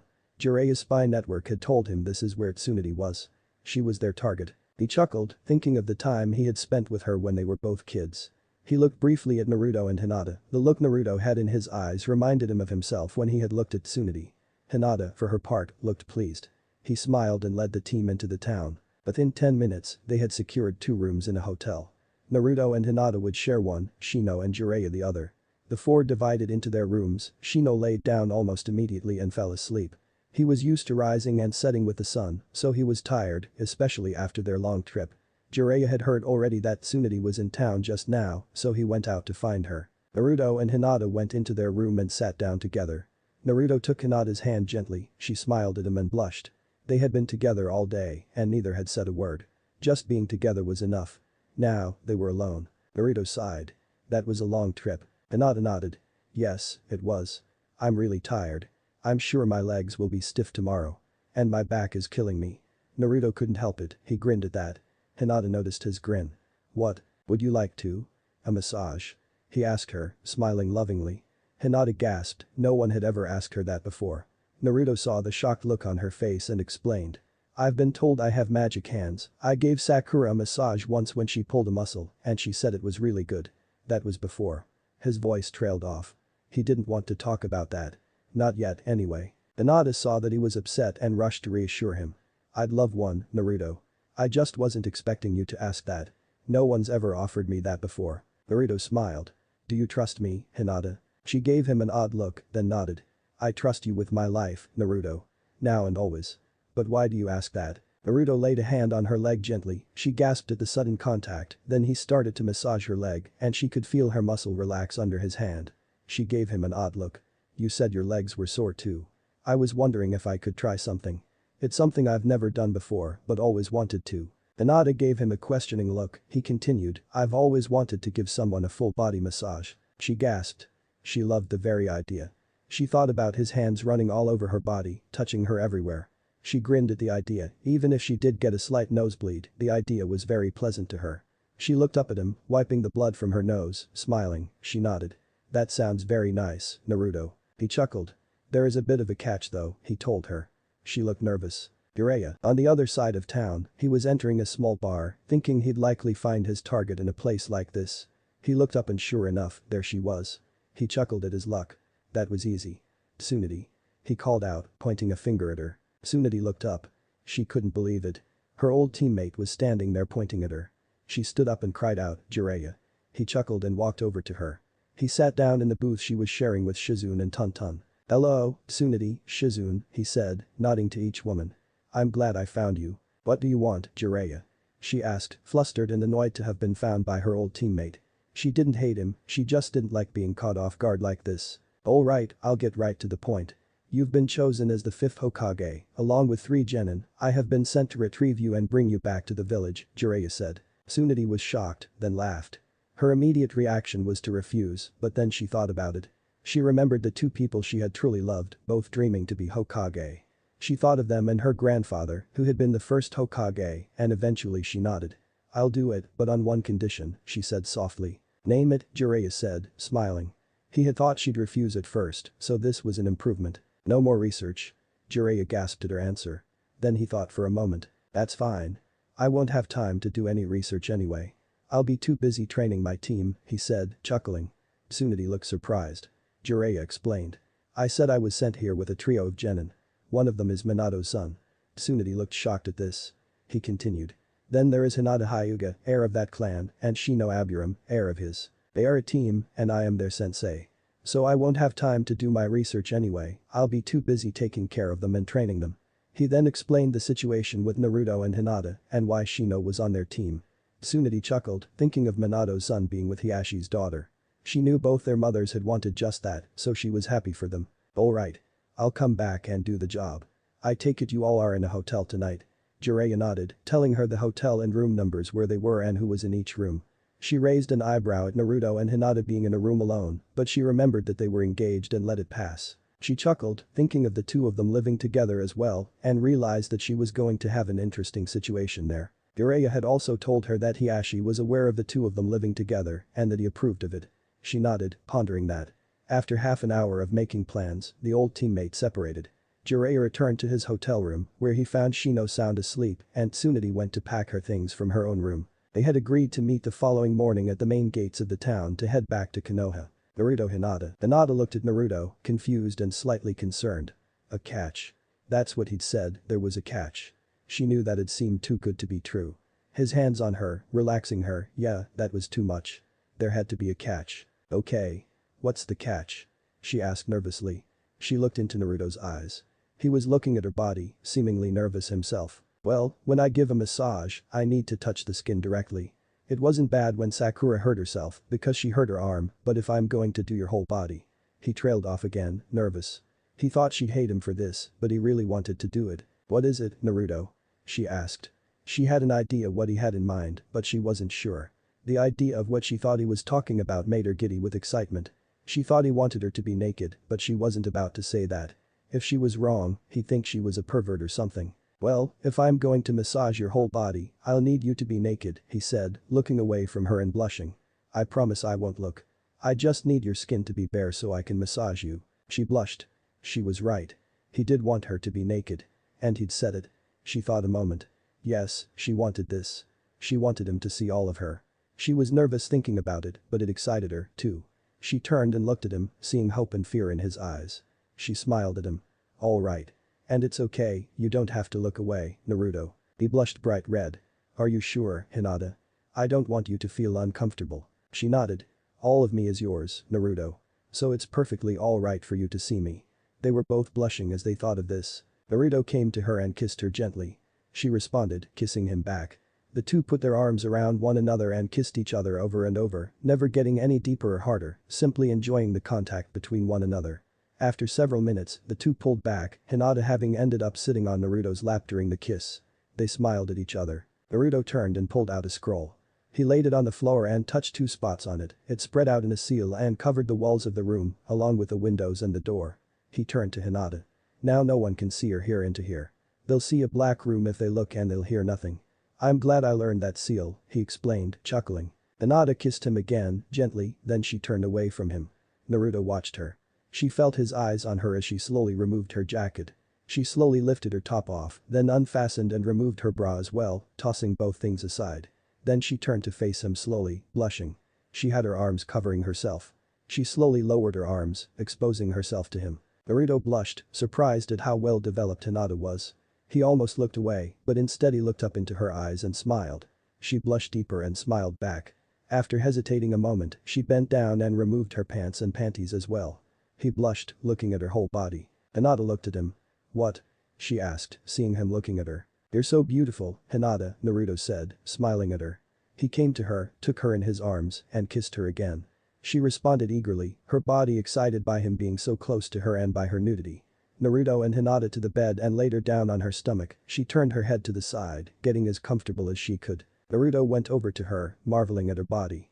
He couldn't understand why she hid her beauty in her baggy clothes like she did, but, in a way, he was glad she did.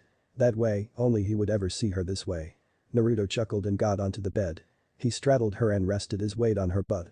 He reached up, put his hands to her shoulders, and started massaging her. His hands gripped her shoulders and rubbed, gently but firmly. She could feel a slight bit of his chakra going into her and her muscles relaxed under his hands. She moaned in pleasure, feeling her stiff muscles relax. Naruto smiled at her. He kept massaging her shoulders and leaned down and kissed her back. She stiffened a little in surprise, then relaxed even more. He moved to her arms, massaging every muscle in them until they relaxed completely. Hinata sighed in pleasure, feeling her body become like putty. She squirmed under Naruto's touch, not trying to move, just feeling very good. He moved from her arms to her back, down her back, and eventually to her legs. Everything he touched seemed to relax and become like putty in his hands. Hinata gasped when his hands trailed over her butt, but she didn't move. He moved on to her legs and massaged them. After about 20 minutes of this, Naruto moved up and started to gently rub her back, not massaging now, just rubbing gently. He leaned down and started to kiss her back, his lips following his hands. Hinata shivered under his touch, feeling her body react to him.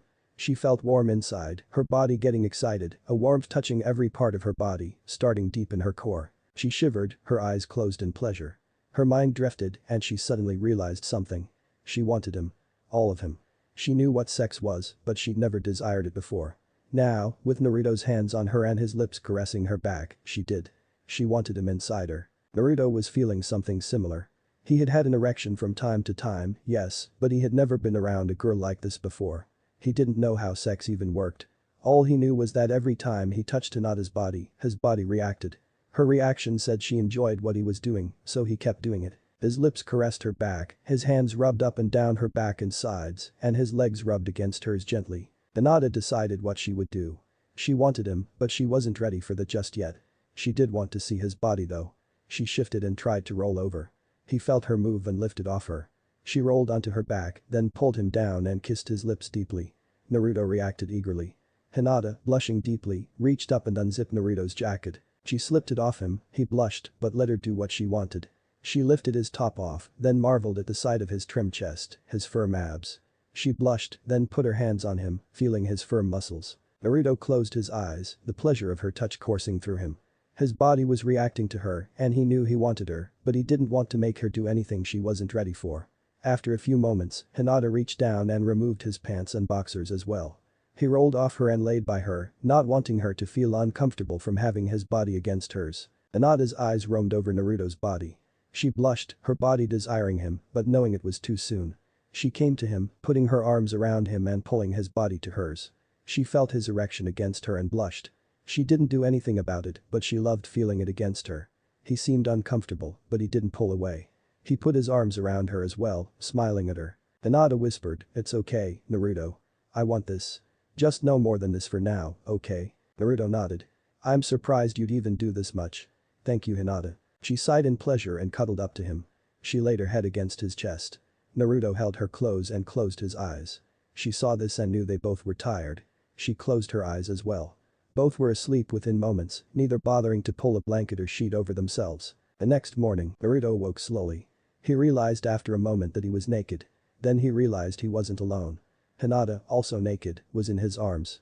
After a moment, he remembered the night before and smiled, rubbing her back. Hinata slowly stirred in his arms. She looked up at him, coming to the same realizations as him and remembering the previous night. The two kissed and held one another close, not even caring they were both naked. That is, until they heard the door open. Naruto looked and saw the very last person he wanted to see at that exact moment. Jiraiya was standing there, mouth having fallen open, eyes trailing over both people in the room. Hinata squeaked and Naruto threw himself over her, covering her body from Jiraiya's wandering eyes. "Get out of here, Jiraiya!" Naruto shouted. The old man came to his senses. "Well, as much as Jiraiya ever does that, anyway. Way to go, kid. I knew I trained you well." Jiraiya said proudly, flashing Naruto 2 thumbs up. Naruto flew out of bed, not bothering to cover himself, and shoved Jiraiya out the door. He slammed the door and locked it, then turned back to Hinata. Her face looked to be on fire from blushing, and she was covering herself with the sheets from the bed. Naruto went over to her and slowly moved the sheet aside. He smiled at her. "It's okay, Hinata. I'm here." He took her in his arms. She shuddered from embarrassment, shivering, then put her arms around Naruto. Somehow just knowing he was there made it better. After a few moments, both had calmed down, and Naruto got up to retrieve their clothes. He picked up Hinata's clothes first and handed them to her. She dressed slowly, almost reluctant to hide from him again. Then she watched him dress, thinking again how amazing his body felt against hers. Hinata turned to Naruto. "Naruto?" He turned to her, a questioning look on his face. She came and wrapped her arms around him. She pressed her face to his chest. Naruto wrapped his arms around her. "I love you so much, Naruto." "I love you too, Hinata." "I always will," he said, smiling. The two stood together, wrapped in one another's arms for a few moments. Then Naruto smiled at Hinata. "We should check on Jiraiya. I hit him pretty hard." The two opened their door and looked out into the hallway. Naruto shook his head and Hinata smiled at how protective Naruto had gotten of her. Jiraiya was embedded in the wall with a solid foot and was out cold. The two went over and pulled the old pervert out of the wall and carried him into the room he had shared with Shino. Shino was already up and dressed. The three genin sat and waited for Jiraiya to wake up. Naruto and Hinata told Shino what had happened, leaving out their own nudity. Shino seemed impressed by Naruto's strength. "It would seem you're very protective of Hinata, Naruto," Shino said. Naruto nodded. "This is logical. You are protective of your mate, a very admirable trait." Hinata blushed when Shino called her Naruto's mate, but the young couple both smiled and stepped closer to one another. As the three were sitting there, Naruto and Hinata holding one another, the door opened again. Naruto got between Hinata and the new arrival. He took up a defensive position as two women stepped in. One had blonde hair and 2 pigtails and a green dot on her forehead. The other was a trim brunette carrying a pig. Naruto thought about what he was looking at for a moment and, realizing the blonde was Tsunade, he cracked up laughing. Tsunade looked at him. She was shocked at his appearance until she realized he must be Minato's son. "So you're Naruto, huh? And the young lady behind you must be Hinata." She turned to Shino. "And you're Shino, yes?" Shino nodded. Naruto nodded through his laughter, then fell onto the floor, still laughing. "Okay, Naruto, what is so funny?" Naruto, still laughing and holding his sides, gasped out, "Your hair is in pigtails, and she's carrying a pig." Upon hearing this, Hinata started giggling, and soon enough, Tsunade and Shizune both started laughing too. Before long, all of them except Shino and Jiraiya were rolling on the floor laughing. It took 10 minutes before the four could stand and breathe normally again. Once they could, Naruto explained to Tsunade and Shizune why Jiraiya was unconscious, again leaving out his and Hinata's nudity. Tsunade explained to everyone that she had agreed to come back to the village, so their mission was a success. The three genin smiled and congratulated one another. Their first mission together, an air rank at that, was a success. After Jiraiya woke, the team checked out of the hotel, and the 6 people and 1 pig started their trek back to Konoha. Chapter 10. Past and Future. Naruto, Hinata, and Shino had returned to the village after being gone a mere 2 days. Sarutobi was impressed, to say the least. Upon seeing his old student, Tsunade, he immediately announced his retirement to the village, and Tsunade was sworn in as the 5th Hokage the next day. That was the official occurrence, but in truth, she would be training to be Hokage for several months, during which time her old sensei, Sarutobi, would remain the acting Hokage, except for meetings and so forth, during which he would act as her assistant. Naruto spent the next several days with his team, getting to know Shino somewhat, introducing Shino to the training routine, bonding even more with both Hinata and Jiraiya, the latter of whom he was coming to see as a father almost, and allowing Shino to join their bond somewhat as well. The 4 of them trusted one another implicitly now. If Naruto yelled jump, 2 teens and an old man could be seen clearing the trees seconds later. The same went for the other 3, though if Jiraiya was yelling, 3 teens cleared the trees. This principle applied to anything any one of them might yell or say. Naruto, for the first time in his life, felt truly accepted. He couldn't get rid of the memories, however, of the last time he felt that way, only to have it ripped away from him. Naruto was spending time alone, away from Hinata for a while. He had told her he was just going for a walk, which was true, but he was really going out to think and relive those times. It was a torture he subjected himself to a few times a month before he had been with her, and he had bypassed it of late, so he felt he needed to do it today. He was about a mile from the house, where the team's training had been that day, when he found a large boulder. He climbed onto it and sat down. He laid back on the boulder and closed his eyes, letting the memories flood over him. Flashback. Naruto walked into the classroom. Today was the day they were going to be assigned to teams. He sat by himself as always. He didn't notice it at the time, but in hindsight he realized a certain young girl was watching him that day, as she always was. Hinata was the only one who seemed pleased that he was there. The rest of the class either didn't care or would have preferred if he wasn't there. He had been sitting there a little while when the door burst open and Sakura and Ino came in, panting and both claiming to have won the right to sit with Sasuke. He groaned. It's always about Sasuke. He thought to himself. He got up and went over to Sasuke. He was trying to figure this out, so he got onto the desk and glared at the Uchiha boy. He just didn't get it. Naturally, all the girls were scolding him about glaring at Sasuke. He didn't care. He glared at the boy all the harder. What in the hell did they see in the guy? He was cold, harsh, a royal prick. What in the hell did they see in him? He was still glaring at the boy, trying to figure out what the hell they saw in him when someone behind him bumped him. Flashback end. Naruto chuckled to himself. He'd rather not remember the details of what happened just then. That was the day he first met them, and they were assigned as his team. He nodded, that was when it started. As was typical of this torture, his mind moved on to the next significant event with them. Flashback. Naruto was tied to the post. The 3 of them had failed to get the point of Kakashi's test and had failed as a result.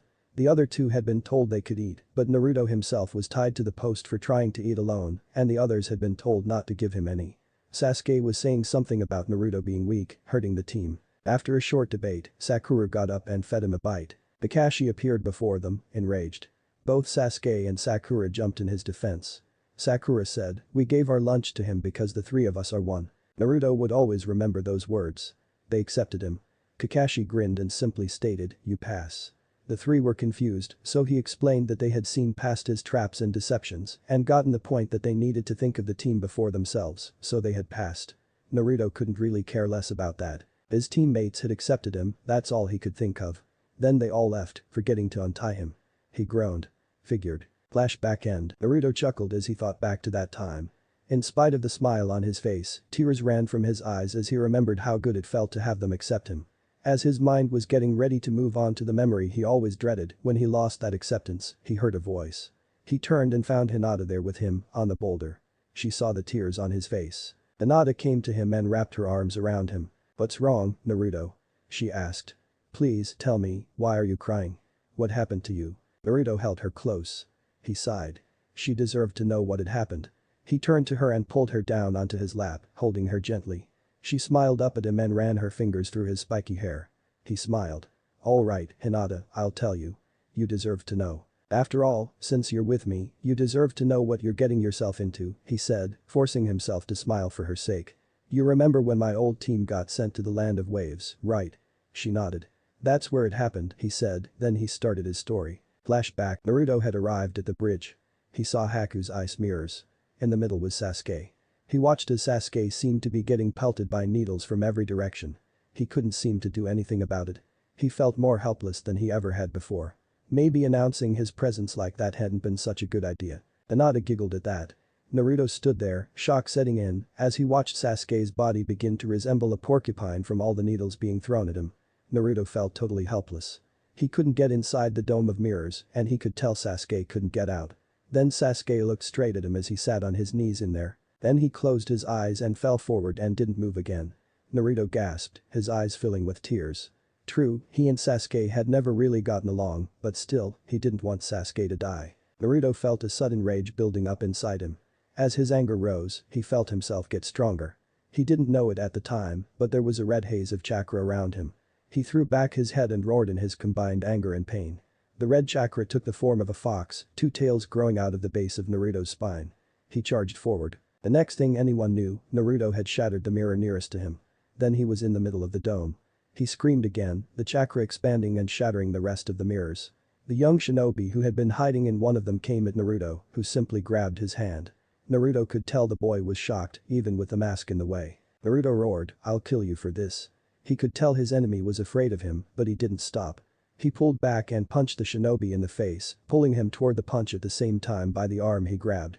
Naruto was shocked when the shinobi's neck broke from the punch, leaving the young boy dead. As he was doing this, he heard a crackling sound followed by a scream. As he found out later, Kakashi had hit Zabuza with his Chidori, then something that sounded like laughing. Naruto, despite his shock, was still enraged. Upon seeing the large group of thugs standing on the end of the incomplete bridge, he didn't think, he just charged. As he ran, he accidentally stepped on Sasuke's leg. He didn't even notice at the time, but the sheer power of the chakra pumping through his body made his step very strong and Sasuke's leg shattered. He kept moving, not even noticing what he'd done. Of course, even if he had, it wouldn't have stopped him, since he thought Sasuke was dead. Naruto reached the group of thugs. He started to attack them without thought.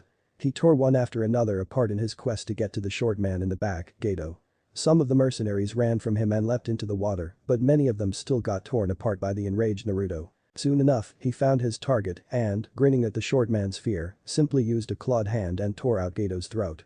He chuckled and threw the body over the end of the bridge before collapsing to the ground, unconscious. Flashback end. Naruto's eyes were filled with tears as he told Hinata about what he'd done. She just held him close. Naruto was grateful to her for being there for him. He held her close, desperate to have her near him. She wrapped her arms around him and held him close, letting him cry, letting him get it all out. After a while, Naruto calmed down, feeling much better. "Thank you, Hinata," he said, looking at her with tears in his eyes. She nodded, waiting for him to calm down and finish his story. "Anyway, when I woke up, I found Sasuke glaring at me. He had just been knocked out, obviously, but both he and Sakura blamed me for hurting him. I'm actually surprised we passed the second exam, considering how bad our teamwork has been ever since. I guess Kakashi told them about the fox while I was knocked out, since they both looked at me with pure hate after that. They only worked with me when they absolutely had to, and neither of them lifted a finger to help me. The only time Sakura helped me was when I was out from the seal, and she was helping Sasuke too, so I doubt it was anything personal. She just wanted to make sure we passed the exam so that Sasuke wouldn't fail. I know they both hate me now, and honestly, I don't care anymore. That's why the old man said what he did about our team accepting me, and that being a big deal because of what happened with my old team. Remember when I said I would tell you why I was so willing to move so fast?" Hinata nodded.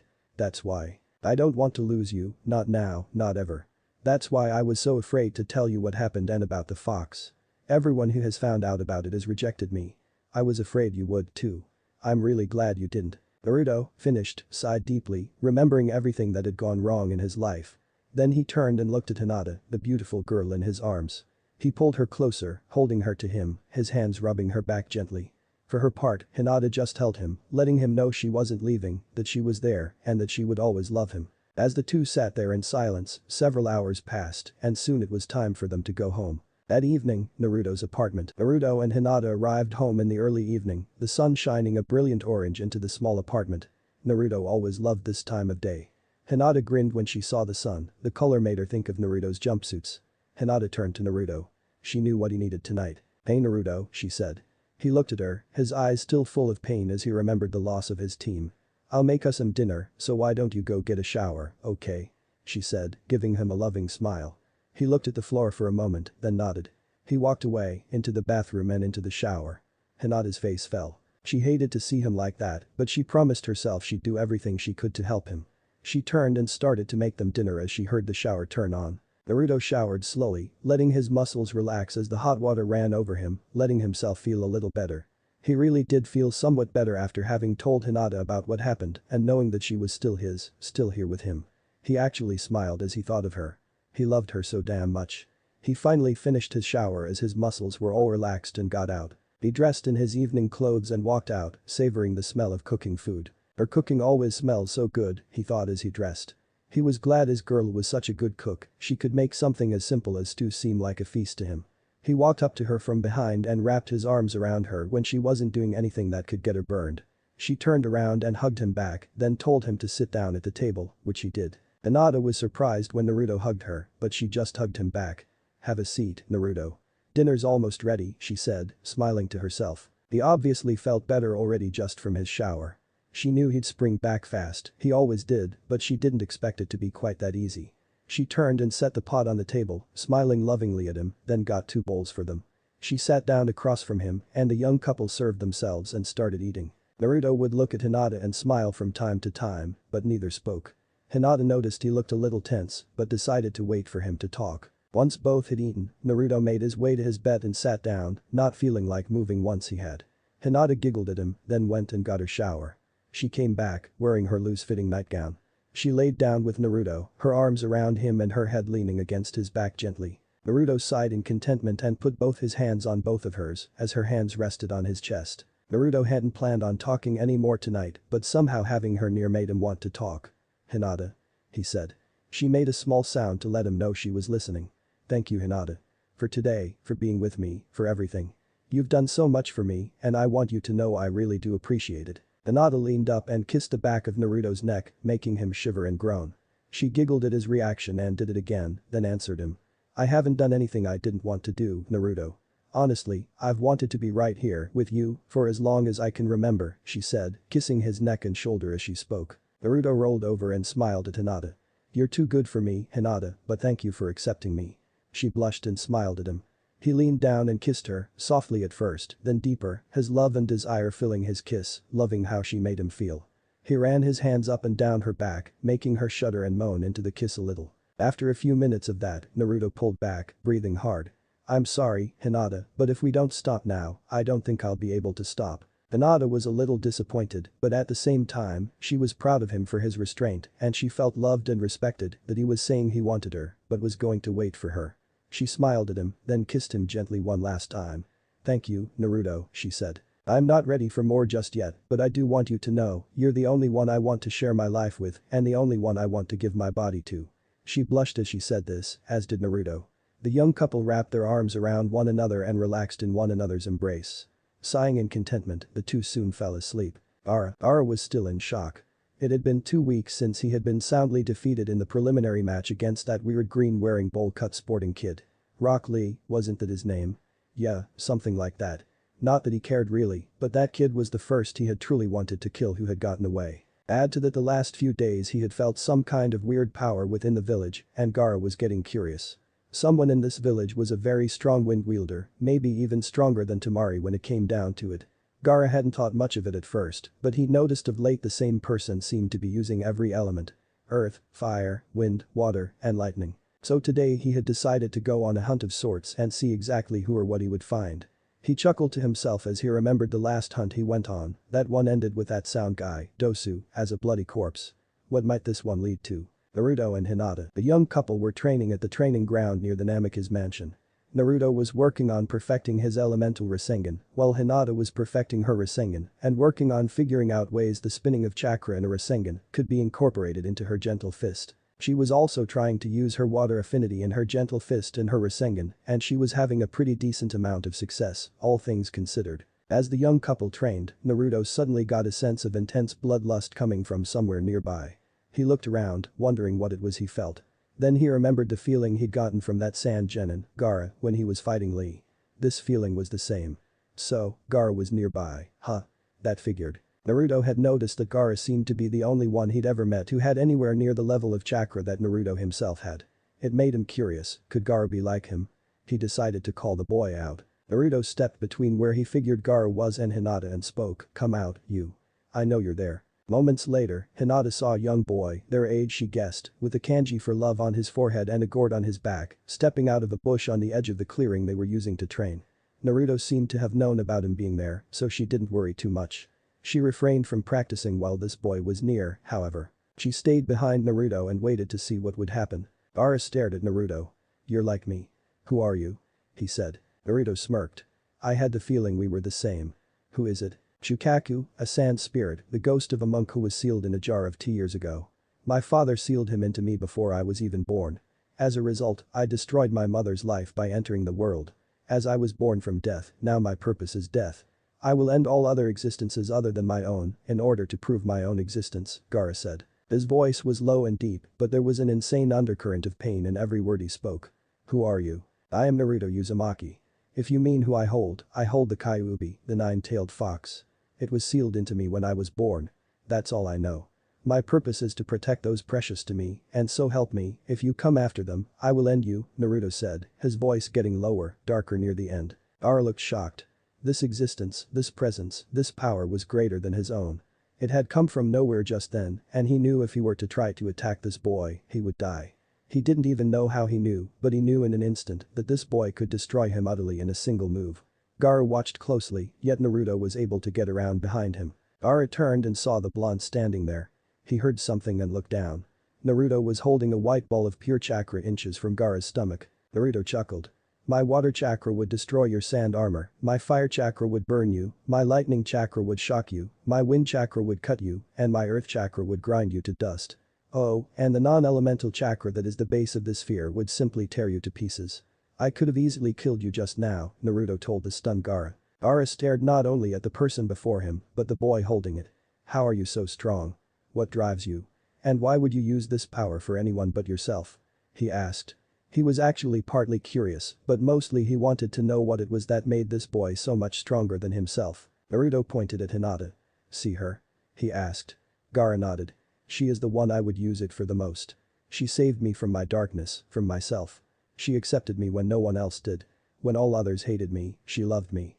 When all others rejected me, she clung to me.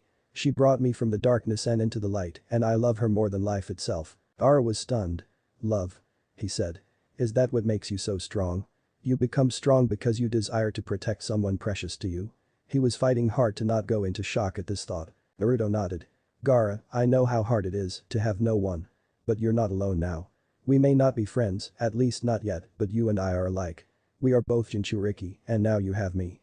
I accept you, I won't hate you, and I won't try to attack you." Gaara felt like something in his mind shattered. His beliefs, his thoughts no longer held true. He wasn't alone. There was one like him. He looked at Naruto, thinking hard. He eventually held out a hand to Naruto. Naruto was momentarily confused, then took Gaara's hand and shook it. Gaara looked stunned. In truth, he was far beyond stunned. This boy had, in mere minutes, using words and a single move, changed everything he believed. Naruto favored Gaara with a true smile, then took his hand back. "Oh, and Gaara, just so you know, I would fight just as hard to protect anyone in this village as I would to protect Hinata here. One day, I will be the Hokage and protect this whole village, because every single person in this village will be precious to me, no matter what they think of me. Find your precious person, Gaara, and put your life into protecting them. Then you will find true strength," Naruto said, having no idea how huge an impact his words were having on Gaara. "How do I find my precious person, Naruto Uzumaki?" Gaara asked. Naruto thought about that for a moment, then said, "Just Naruto, please. And to find your precious person or people, find those to whom you are precious. Those should be the ones you protect and fight for and love. That's how I found Hinata here. She was the only one to care for me. You remember, she called me in the preliminaries. That's where I found her." Gaara nodded. "I see. Thank you, Naruto. I hope we may become friends. Now I must go and think upon who my precious people are," he said, then bowed and left. Naruto chuckled once the boy was gone. "We will be friends, Gaara, I just know it," he said softly. Once Gaara had been gone a few minutes, he turned back to Hinata and the two got back to their training. That evening, Naruto was satisfied with this day. Between what had happened with Gaara and the training he and Hinata had done, it was a good day. Naruto had totally mastered the elemental Rasengan, as he had dubbed it. Hinata had mastered her water-style version of the chakra sphere. The young couple had tested putting Naruto's fire-style Rasengan up against Hinata's water-style one, and Hinata's had won easily. It was lucky for both of them, they had been standing still when they touched them. If not, Hinata's water-style Rasengan would likely have hit Naruto's hand, and that would have been disastrous at best. Hinata, for her part, felt very pleased. Not only had she mastered her water-style Rasengan and spent some very good time with Naruto, she had also seen for the first time just how Naruto was able to change people in mere seconds. She had been shocked at how easy it had been for him to get through to Gaara. But, really, deep in her heart, she was proud of her fiancé. She was more in love now than she'd ever been before, she knew. As the two entered their apartment together, she stopped a moment and kissed him as she closed the door. Naruto locked the door, then went to make dinner for them. Meanwhile, unbeknownst to the young couple, the red-haired boy entered the rooms he and his siblings were sharing in one of Konoha's hotels. He looked at his two siblings, wondering what they felt about him. If they felt anything beyond fear, he knew they could easily be his precious people. He chuckled at himself, realizing he'd never even considered that as possible before, yet when he thought about it, he realized they were always there, and they trained to be able to fight with him. He'd have to talk to them tonight, feel them out, and see what was going on. Upon his approach, Temari and Kankuro tensed somewhat, which made him sad, but he knew why. After all, he was something of a homicidal maniac prior to this. He'd have to talk to them and figure this out. Temari, Kankuro, I need to speak to you, he said softly. They both nodded. Am I precious to you? He asked them. Temari was shocked. Of course you're precious to us, Gaara. You're our little brother, she said. Kankuro nodded his assent. Gaara thought about that for a moment, then decided he had nothing to lose. Do you love me? He asked them both. Both seemed stunned at hearing this, but eventually both nodded again. Like I said, Gaara, you're our brother. Now what's this all about? Temari asked. Gaara decided not to tell them exactly what had happened, but to feel them out a bit more. I could have died today, he said. Both Temari and Kankuro looked both shocked and scared. I see from your face you know the level of power that would take. But believe me when I say my life was in the hands of another and he gave it back to me. I see you are afraid of this power. I do not fear it, but I do fear for us if we go through with this plan. He spoke, as his siblings knew, of the plan to invade the Leaf Village. Of course, the order had come from their father, the Kazekage, but without Gaara, the plan would fail, there was no question of that. In fact, I believe the Kazekage is no longer himself. He has betrayed the best interests of our village. Now, if you two are with me, we can take our knowledge of this to the Hokage and offer our aid. We must break our alliance with a sound. Temari and Kankuro looked at one another. They sure as hell weren't expecting this, but if Gaara was going to go against the plan, they'd follow him. Not only was he their brother, but if he was against them, they knew they would die, never mind if there was one stronger than him against them. They looked at their brother and nodded, signifying they would follow him. Tsunade, it was evening, Tsunade was finishing up her duties for the day. Sarutobi had left her to do the paperwork while he went home for the night. She chuckled, even though she knew this was training for her new position, that didn't mean she had to like it. She was just finishing up her last stack of papers when she heard a knock at the door. Come in, she spoke just loud enough for those outside to hear her. Tsunade got a hell of a shock when she looked up and saw the three sand genin in front of her. She set down her stamp and her pen and looked at the three youths in front of her. What can I do for you? She asked. Irideed, Gaara she thought his name was, responded. It is not what you can do for us, Lady Hokage. I have information that will have very dire consequences for the Leaf Village. I have come here, along with my siblings, to warn you that the Sand and Sound villages plan to betray and invade the Leaf Village during the Chunin exam finals. Chapter 11. Final training. Tsunade was stunned, to say the very least. This boy, Gaara, had shown up out of nowhere just now and was telling her that their ally, the Sand, had an alliance with the Sound Village and the two were planning to betray the Leaf Village during the Chunin exam finals. But wait. How can I trust this information? She asked, her suspicion aroused. After all, what better way to further this plan than for you three to gain my trust if the plan in fact exists and then have you three betray that trust? Tsunade knew that would be a little ridiculous, but she wasn't going to take any chances. Temari sighed. If we were going to continue with the plan, I assure you we wouldn't be here. In point of fact, we are the children of the Kazekage, that's how we know of this plan, as well as playing key roles in it. Specifically Gaara here. As she spoke, she indicated her youngest sibling. Tsunade linked the fingers of her hands together and rested her chin on them. All right, you made your point. Now, you are going against your own village and doing this. Why? She asked, looking the three before her over carefully. Gaara stepped forward a little. I spoke with one of your ninja, he said. His name is Naruto Uzumaki. He is like me, a Jinchuriki. I know he is more powerful than I and he could have killed me, but he allowed me to live. I intend to repay his mercy, for one thing. For another, I have come to the conclusion that our father, the Kazakhiage, is no longer acting in the best interests of our village. As such, we intend to see to it that our alliance with the Sound is ended and do what we can to help you. Tsunade didn't need much skill at reading people to know Gaara spoke the truth. She surmised that Gaara's talk with Naruto had something to do with changing the boy, who she knew was utterly merciless before. She sighed again, this was quite a problem. Alright, you three, she said to them. As Hokage, I will accept your aid and any information you can give me will help. However, what is it you want in return? Gaara gave a small smile. I would like to make a selfish request, Lady Hokage, he said. Tsunade raised one eyebrow to let him know to continue.